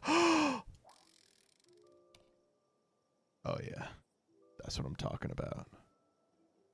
Nobody wants it? Somebody wants it. Yeah, that's what I thought. Okay. Hey, that's fine. We'll just put some slack back in the line. We're back in green. When it's in green, you can't be seen. Give me that freaking minnow. Tessellated darter. All right. You know what? I'm going to fish this place out. They're going to have to restock it when I'm done with it. Maybe these guys aren't interested. I could switch up the bait. Okay, maybe they are interested. They were just daring each other to go for. Oh, okay, all right. Hey, I'll move over here. I got no problem with that. I'll move over here. I got no problem with it. Let's just wait up, save up. Hey, and then you're mine, baby. Another tessellated darter. All right. I got 2 more in here. I'm gonna, as the town awakes, they're gonna be like, who took all the fish out of our little pond here in the center? I'm gonna say me, motherfucker. Yeah, one more? Look, I can't even see you. You're in the pipe. Dude, where are you? Oh my god. Whoa, whoa. Oh god. No! I'm down to my last lure.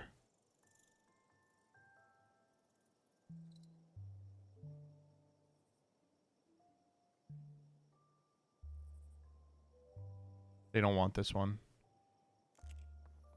All right. Looks like I got to go figure out where to buy lures. Good enough reason to go talk to everybody. Oh. Hello. Do you know that newfangled radio on the Southern Beach works? I just can't seem to figure it out. Have you tried the power button? Oh, there was a button. I only tried kicking the side. Thank you, hun. Oh, okay. No problem.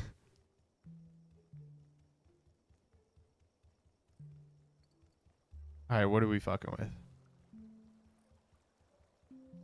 What does this say?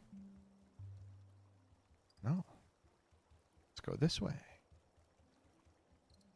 Oh. Hello. Oh, a bucket. This looks like a decent fishing spot. Maybe not. Let's go this way. Oh, yeah, here we go. I'm seeing a beach. It's roped off. I'm seeing yeah, this is it. Oh, it don't work. Oh, it does work.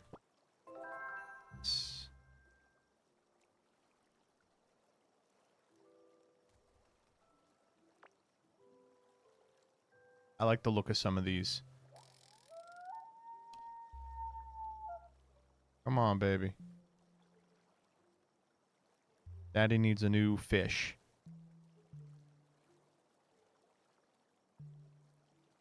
Nope. Nobody interested? Nobody wants Joseph's old shitty bait?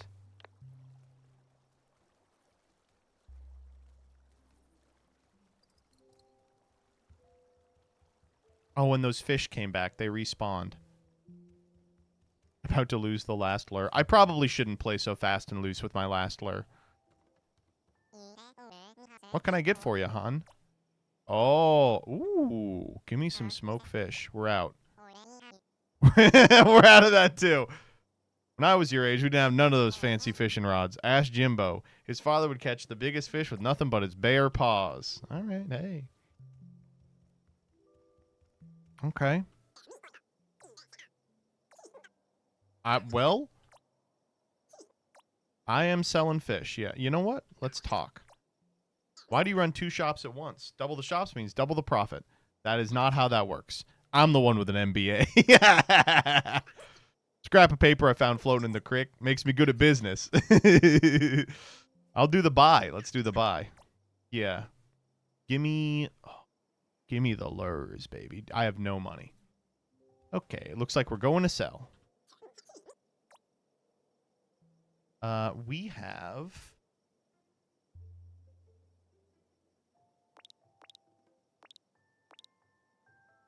I'm selling them all.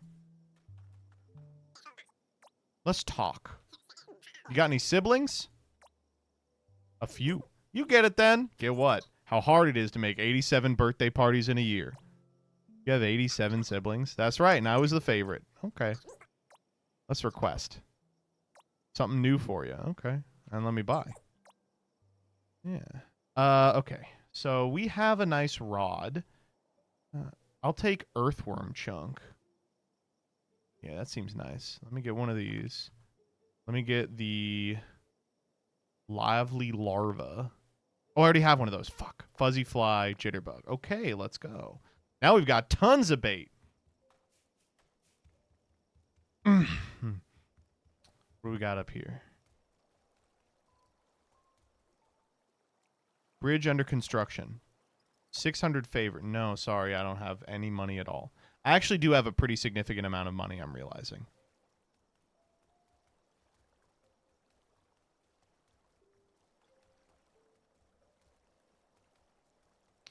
Ooh, oh, I like this spot. Oh, hello. You're the new fisherman in town, right? I'm a marine biologist. Okay, I did want to say it looks like a scientist, but I feel like I was stereotyping because of the glasses. I've been trying to get a good sense of all the fish in the ecosystem. Give me the fish you've seen from time to time, okay? Come back tomorrow. Tell me about the fish. The Waccamaw silver slide, or Manidia extensa, is a species native to lakes in southern Appalachia. Or to be more specific, one lake, Lake Waccamaw. Wow. That was interesting. Thank you. Never mind. All right. Who else can we talk to? There's an otter. Greenhorn Gully. Hello. Oh, that's where we were. Kind of. No, this is a new place. Radio.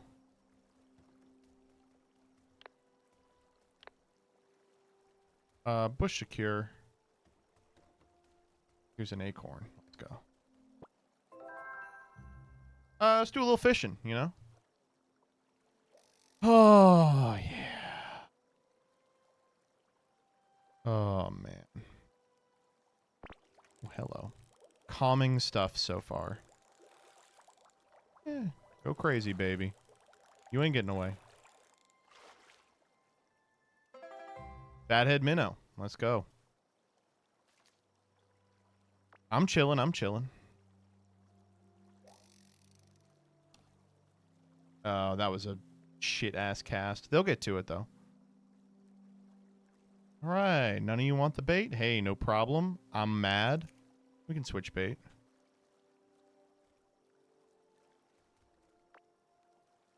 Nah.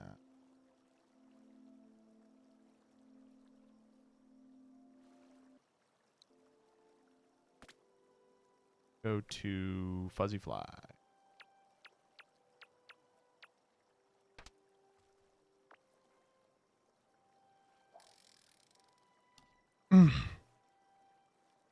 Ugh. This is one of them vibes-based games. Like Genesis.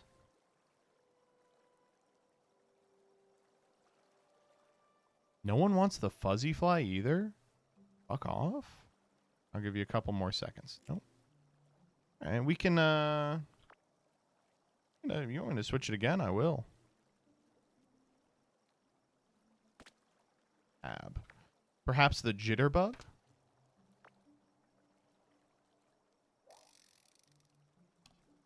Oh, they immediately went for the jitterbug. Okay.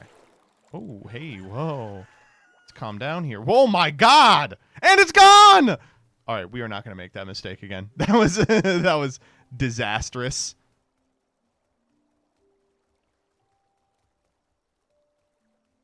There's a snail on this.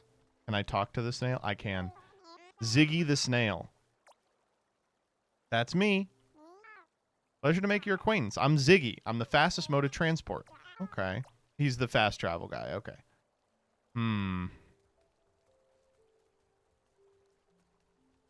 Is he made of stardust? Go. And here's where, yep, and here's where we were. Yup. Yep. Okay, now I understand where we are.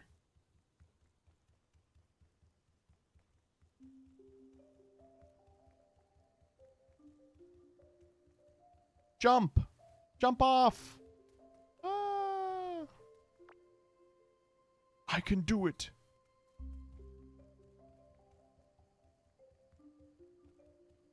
All right. Where do we want to fish? I mean, we were doing okay. The old place, but I do want to fish in the new location. Let's head over there. We learned a valuable lesson about that type of fish. No Deltarune 5 stream. I will do Deltarune 5. I think what I'm going to do is my birthday was recently, and usually on my birthday I do a 24-hour stream. So what I'll probably do is there's a week coming up where Jillian is gone, and I'll just do a 24-hour stream then and include Chapter 5 in it. But I want people to be able to experience it on their own. Every time I do a Deltarune stream, it's kind of weird because a lot of the people are like, yeah, I'm not going to watch that because I haven't played it yet. Oh, dude, I turned on... We'll do Fuzzy Fly. I turned on the speed run. Look at him run.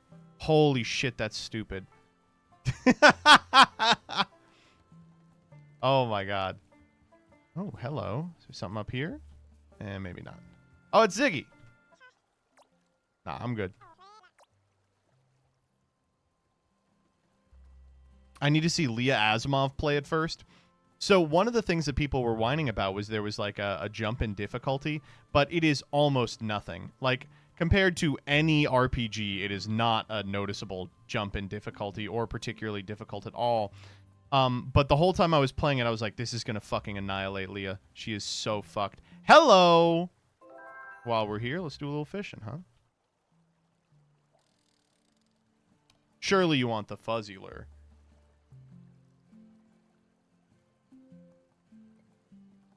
Come on, baby. All right, that's fine. Hey, you don't want the fuzzy lure? There's no skin off my nose. How about the earthworm chunk? Who doesn't like a good earthworm chunk? It's fucked up that Lundertale is lost media. It isn't. Someone has it, if I recall correctly. It's fucked up what happened to her channel. I wish someone could make it work. My I had my YouTube partner manager on it for a while, and then I guess they got shuffled around and don't work there anymore or something. When are we gonna hit Undertale Yellow Genocide levels of difficulty? Well, like not at all. People talked up that stupid fucking Martlet fight, and then it did not require you to get good at it at all. You could just tank hits the whole time and still win.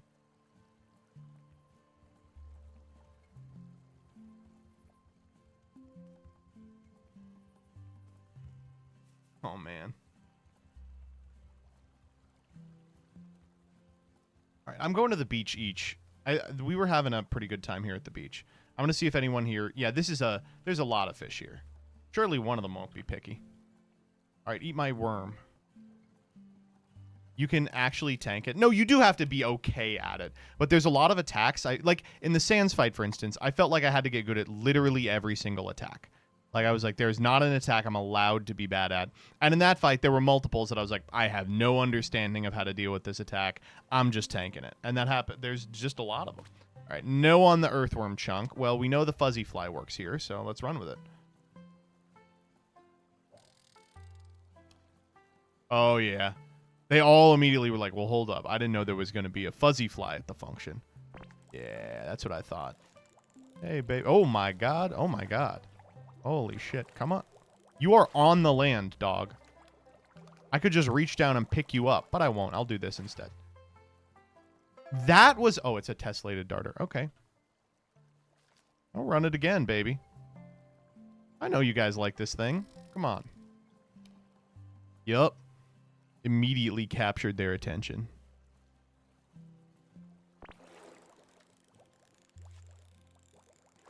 Oh, whoa, whoa. Let's calm down there, buddy. Okay, I see why they're called a darter. Because they be darting. I'll take another one. Oh, my God!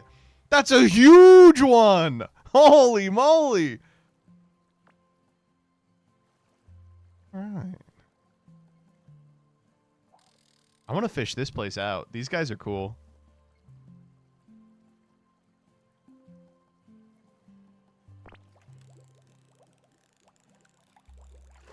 Woo! It is funny to be like, yeah, I spoke more at PAX than while canvassing. Oh! Music change. Let's go. Randy Reynolds here on WCYP. Question for y'all. Why is it that every time someone gets clear footage of a cryptid, their camera suddenly has the resolution of a potato? That's what I'm saying. Was convinced Bigfoot himself was walking around all blurry like, and it's not our cameras at all. We need to hear from someone who's seen the big man with their own two eyes. Let's see who's first on the machine after these messages. Tactical wilderness gear, equipped for any encounter. We stock our players, high-powered. Dude, I am annihilating this fucking game. Cryptid emergency kit. Everything you need if you encounter Talking about cryptids. Stop by our showroom or shop online.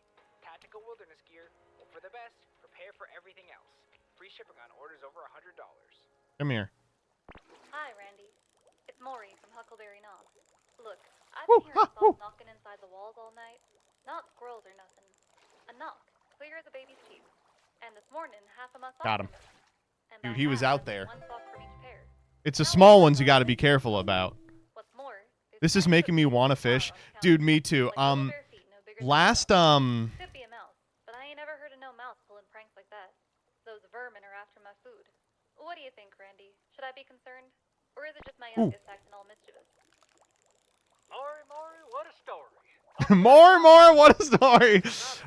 My wife got me a fishing rod 2 years ago for my birthday, and I haven't fucking gotten it out yet because I need to just go down and get a license, and I just haven't. I've been like, oh, I'll get to it, and then I never get to it. This is gonna be the year. And there's some great fishing places around me, and every time I go by, I'm like, I gotta start fishing again, man.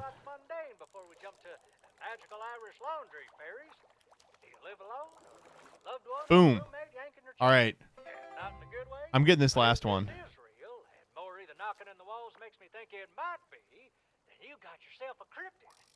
Too busy teaching him to synchro summon? That's what I'm saying. Get the license in the 24-hour stream. I think probably what I'm going to do is just like be lazy and fish on free fish day where you don't need a license. Ooh, oh, that was a little too much. There we go. Da-da-ding. Every darter defeated.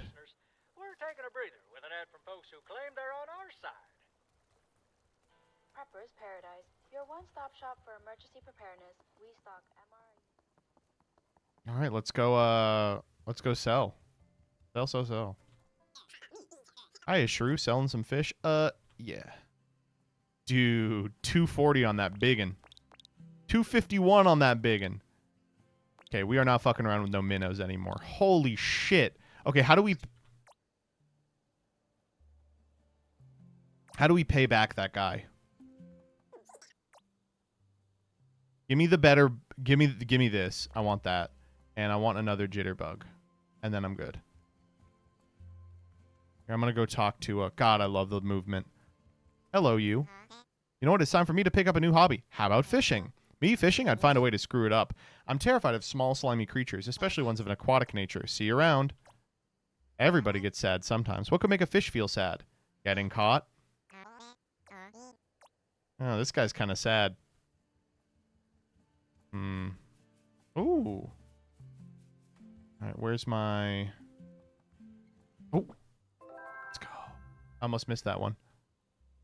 But I didn't. I think I would enjoy it as a way to make me touch grass. Yeah. It's, you know what it is for me is it's like, okay, pay off debt.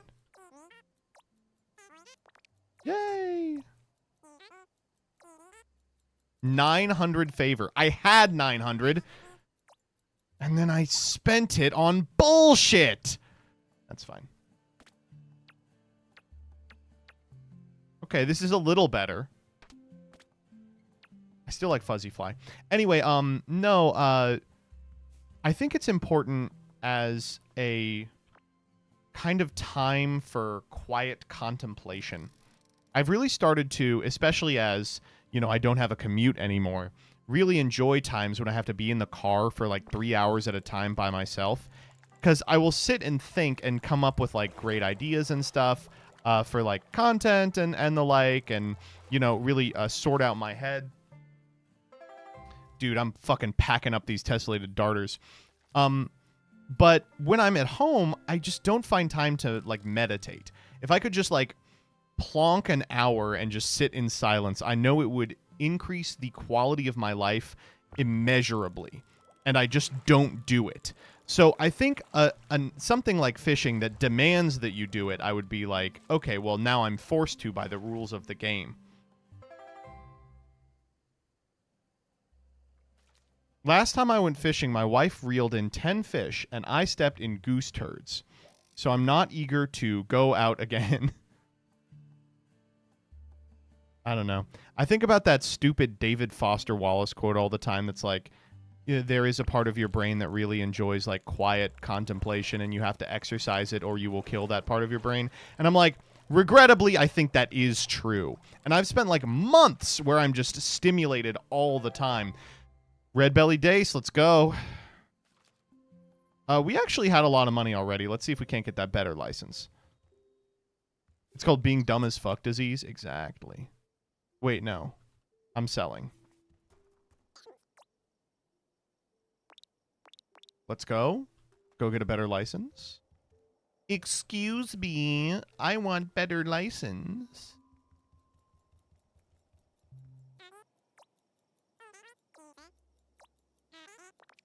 Amateur angler. Oh, new place. Fungal forest. No, I'm good. Okay, I'm going to the fungal forest right now. Fuck is the fungal forest? I feel like I have been several places. But obviously not there.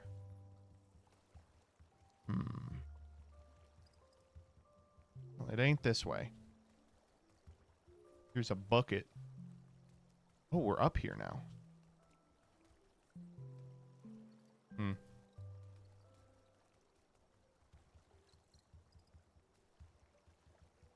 I don't know. What it is I think I tricked myself into having the millennial disease, where every second of the day that you're not being productive, you're like, I'm fucking wasting my life by not being productive. You know what I mean? And so I feel as if, like, at all times I have to be, like, producing or contributing in some way. And so it necessitates not having those times when you just sit and chill. You know how that should go. This is Critters Creek. That's this town. Okay, fuck it. I'm just fishing here. I want to fish. We'll find fungal forest sooner rather than later. I've been working on drawing lately, which doesn't hit the same meditative notes, but does hit some of the trying to be less stimulated. Jillian was actually gonna get into drawing when she was in, I didn't even have to work for that one. That's because it's the smallest fish I've ever seen in my life. It's a bluehead chub. That's new. That's new. Anyway, she was gonna get into drawing while she was in the hospital, early, because the baby came so early, and they had confined her to a room, and she was like, well, I might as well get good at drawing. And no sooner had the drawing supplies came in than the baby showed up. So you never got to try it. That is a better chub. Okay, I'm learning this is where the chubs are probably, and they respond to this lure. I do walking. For me, walking doesn't do it. I just don't think on a walk. I'm focused on the walk, if that makes sense. Not that I don't like doing it. I walk a great deal. Nothing like Jillian, though. Jillian will walk for hours if left to her own devices. We went on a walk today, and it was me and Vriska and Sadie and Jillian, and it was like a 90-minute walk. And I was like, after like an hour, I was like, I'm fucking dying. It's hot out. And Jillian's like, no, we can keep going. I'm like, there's a baby. Like, the baby probably should go back, and also I should go back. And she was like, no, we can keep going. And I was like, oh, please. Oh, yeah. Maybe tomorrow I'll just walk. Women be walking. Bitches be walking. All right, I'm getting the last one, too. And then we're going to find this fungal forest. Dude, I'm loving this, like, soundtrack. The OST is quite good. Okay, yeah. Come on over. These are easy to catch. I like these a lot. Oh my god! Look at that fish! That is the smallest fish I've ever seen in my life.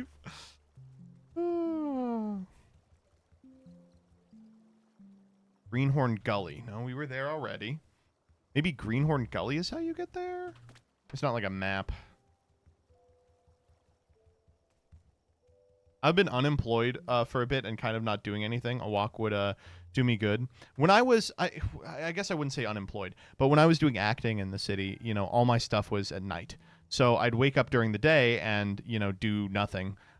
My ass was going on crazy adventures. I think back to One of the things I did was... Can you take me there? No. Anyway, one of the things I did was I would walk to the library. But the library, you had to, like, cross the highway to get to. It's like the one place in New York City where it was in Queens, but you would have to cross the highway. So I would just be walking on the shoulder of the highway for like a mile and a half. And I was like, this is stupid. Why am I doing this? But it was something to do.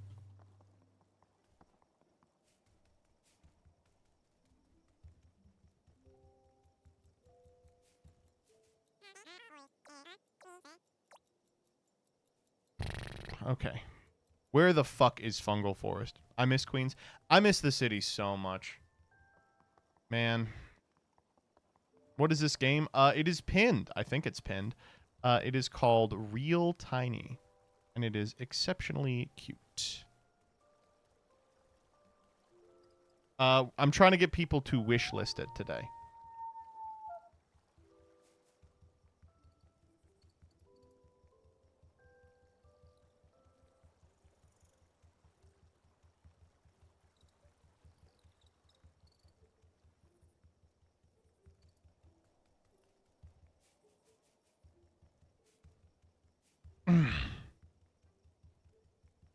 Wish listed AF. Let's go.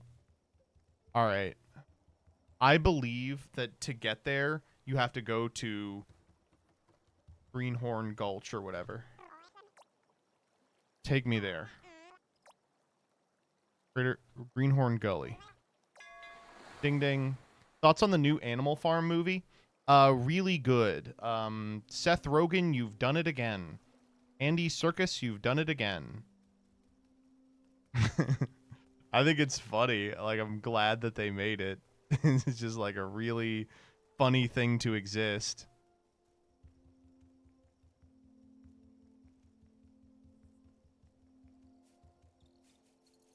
Dude. Oh my god, I found it. Oh, whoa, I knew I had to go back. All right. What does this place look? Oh, this place is green as shit. Ooh, and it's got these mushrooms everywhere. What kind of fish am I going to find here, man? Ooh, I'm going to the radio. Pop, pop. Turn it on, baby. It's the middle of the night. The radio's not going to be on.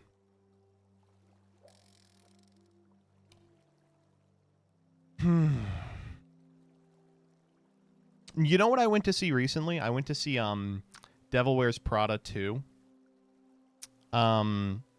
It was not very good. It was really a strange movie. Spoilers for Devil Wears Prada 2, I guess. But what happens in Devil Wears Prada 2 is that the real... Okay, they don't like this bait. The real bitchy character, like, totally changes everything about... Okay, I'll try it again. Her teeth are totally taken out. And, it's basically like 90 minutes of just a bunch of fun scenes. Then there's one, like, conflict, and it's resolved. Like, someone else tries to buy Runway, and then that is solved by them buying Runway back. That is crazy looking fish. And it's just like a weird nothing conflict. The movie's 2 hours. It definitely feels like it was supposed to be like 45 minutes.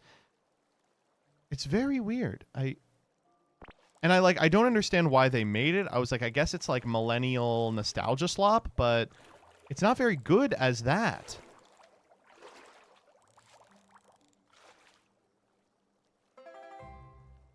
My mom's favorite movie is the first one, and she hated 2. I believe that. The first one is a completely different movie. It's so much more fun. And they can't decide in this one if they want, like, the writing to have this, like, more improvisational tone. So, like, there's a couple characters, like the billionaire, that almost speak like they are making up the lines as they go. The boyfriend does this too, but then there's a lot of other ones that are like, oh, this line has gravitas, you know? Come on, baby. We're getting some crazy looking fish, by the way. This shit is neon. I know you see it. I know you want this shit. Yeah, that's right, baby. I'm Mr. Fish. Oh, my God. Calm down. Dude, ever since that first segment where we fucking sucked at fishing, we've been killing it. Whoa, that's a huge one.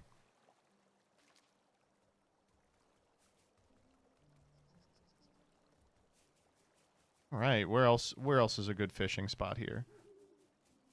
This is a small little area.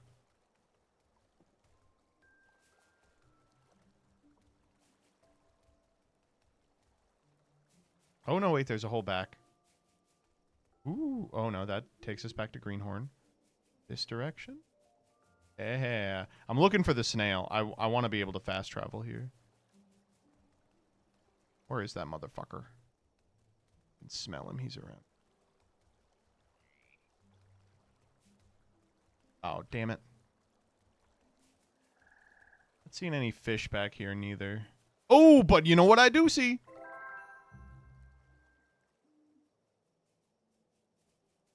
This is a great stream game, by the way. You just get to ramble. It's just a... Yes. Come here. I can see you. The fuck? I see it. I'm here. Oh, that's just a mushroom. It's not an apple. Oh, the fence is paper clips. Adorable. Come here.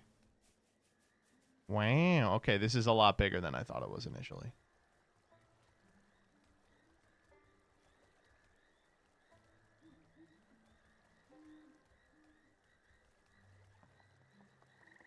Ooh. Ooh. Hello. Oh my God. Wow. Oh. There's some crazy fish down there. I wonder if they'll like me. Oh, I'm going to go to the spot with the radio. Dude, this specific Whoa. Okay, all right. That's nice. It looks good. Good morning. They love this lure. It's going to break, and I'm going to be very mad. Well, if I don't want it to break, I just never have to lose another fish. Oh, my God. That. Oh, okay.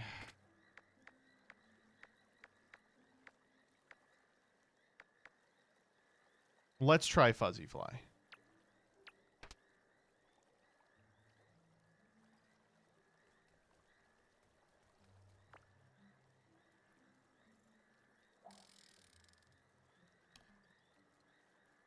They have no interest whatsoever. All right, I'm gonna see if I can't find the snail. I'm not seeing him in any of the 5. You get a really good look at everything from here, though.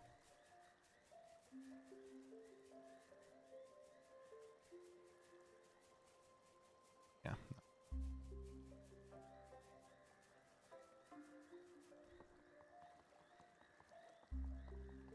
Oh. Did I not access that? Woo!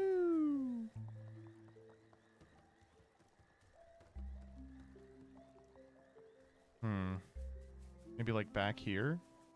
Let's go. I'm fucking up these acorns, big style.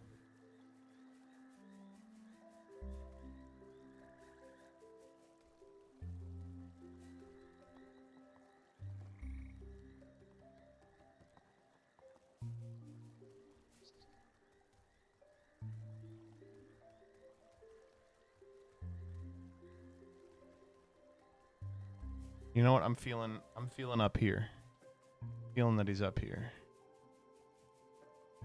Ooh. Interesting ass location. Something's up here. First off, an acorn. Second off, a matchbox. I'm liking just like roaming. I don't know if any of the fish here will bite on my shit tier lure, though. Surely some of them will. Oh, okay. Now we're back in the 5 spot.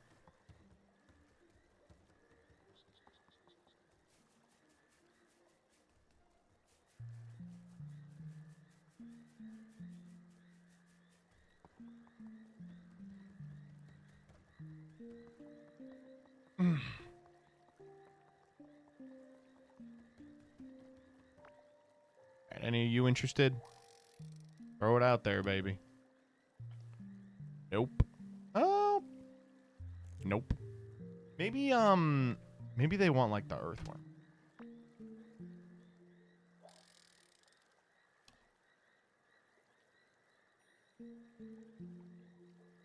They don't. All right, I'm going to go get a whole slew of jitterbugs and I'm going to come back here. Oh, I want that fish so bad. He's huge. You know what? Maybe he wants the earth.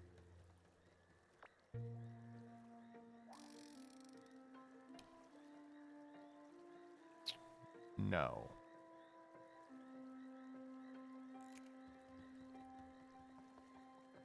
Let me try the only one I haven't tried is little larva. Maybe they're like really hungry.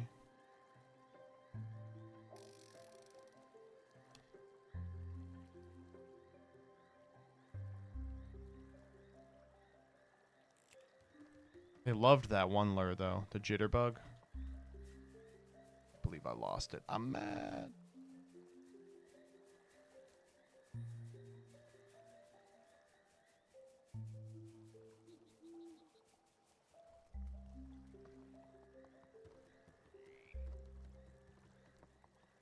How did we get down here? Like we go back up this way? Yeah. Ooh. Soda. Soda!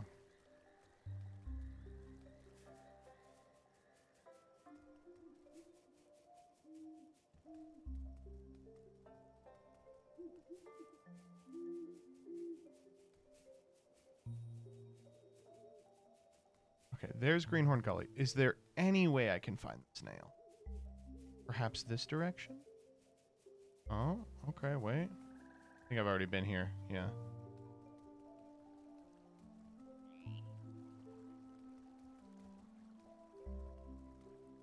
Oh. That don't look right.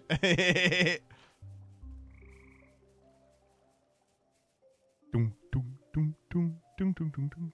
All right, unfortunately, I must bid you adieu.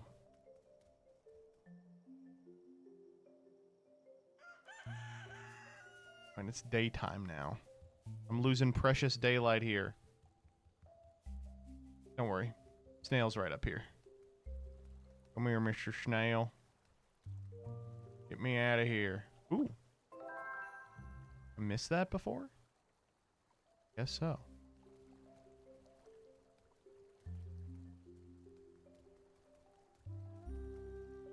Get me out of here, buddy.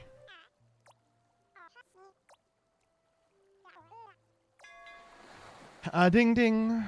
One of my favorite memories was catching a fish that swallowed a hook, and while my dad was looking for a knife, a big-ass seagull kept trying to steal said fish. Cryptid Talk Radio on WCYP. Randy Reynolds here. Randy Reynolds here. I gotta get the good lure. I'm sorry. I need the good lure. Okay, first I gotta sell a whole shitload of stuff. Awful fish. I thought these were gonna be great. Oh, these neon fish went crazy, though. All right, what do we got? Ooh! Okay, we're getting some jitterbugs. New rod.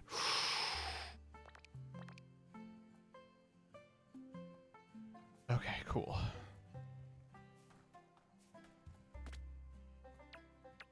Yeah. Now this is a nice setup. Spell books, and whatever weird stuff Willem finds at estate sales.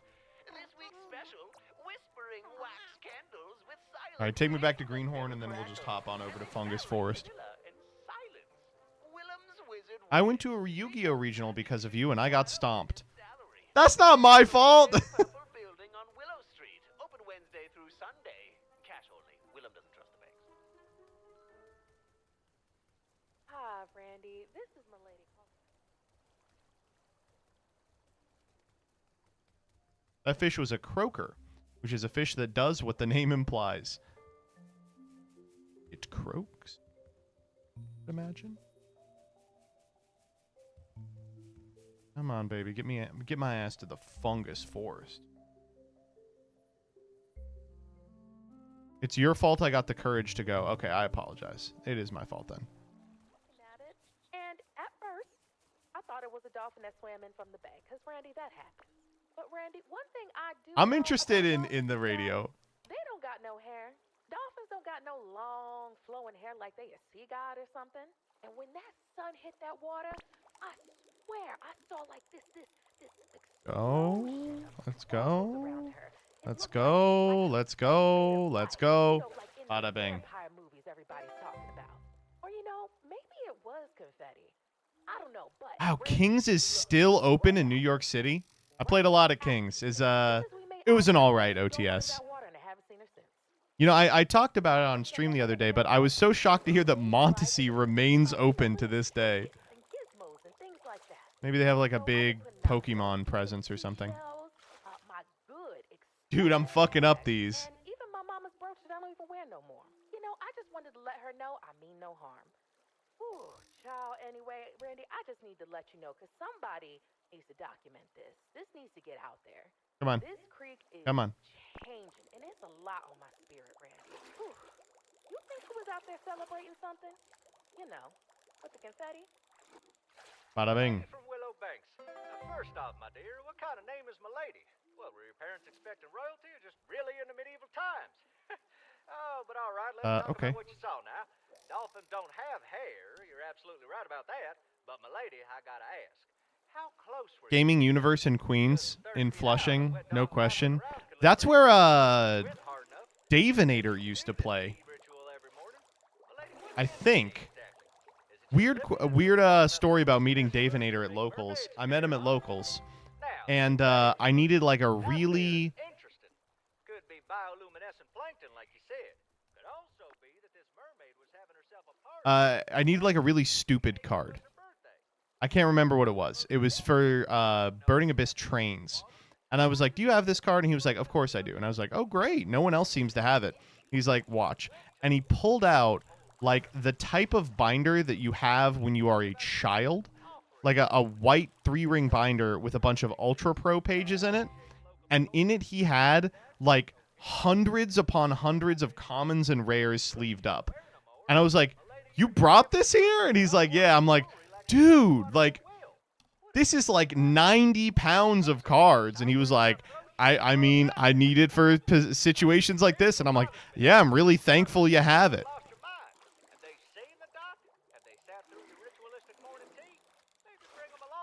That gave me a lot of trouble for a tiny ass one like this.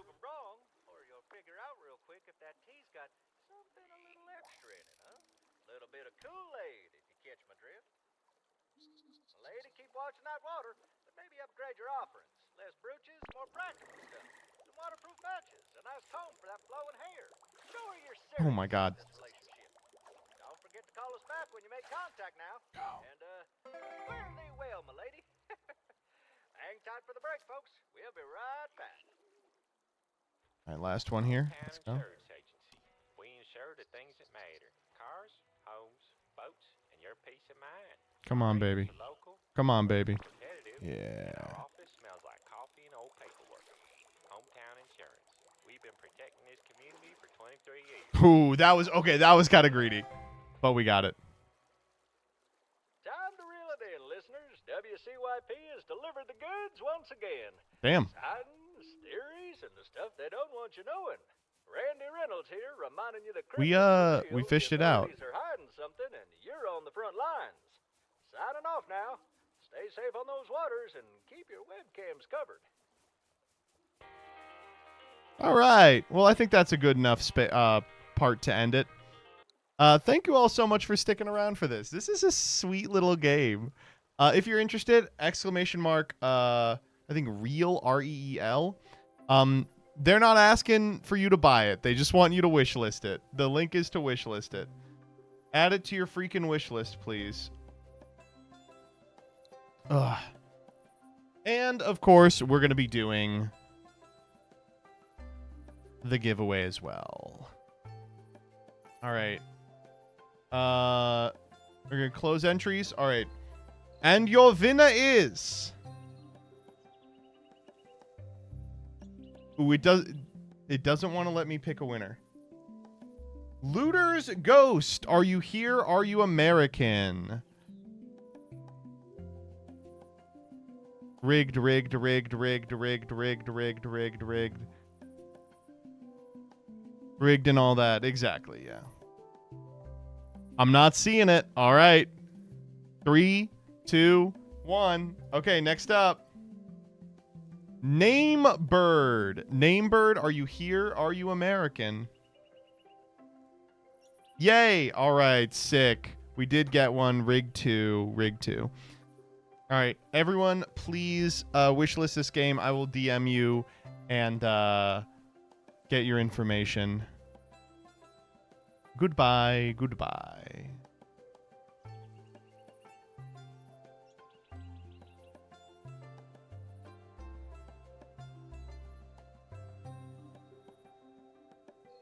Ain't no other king in this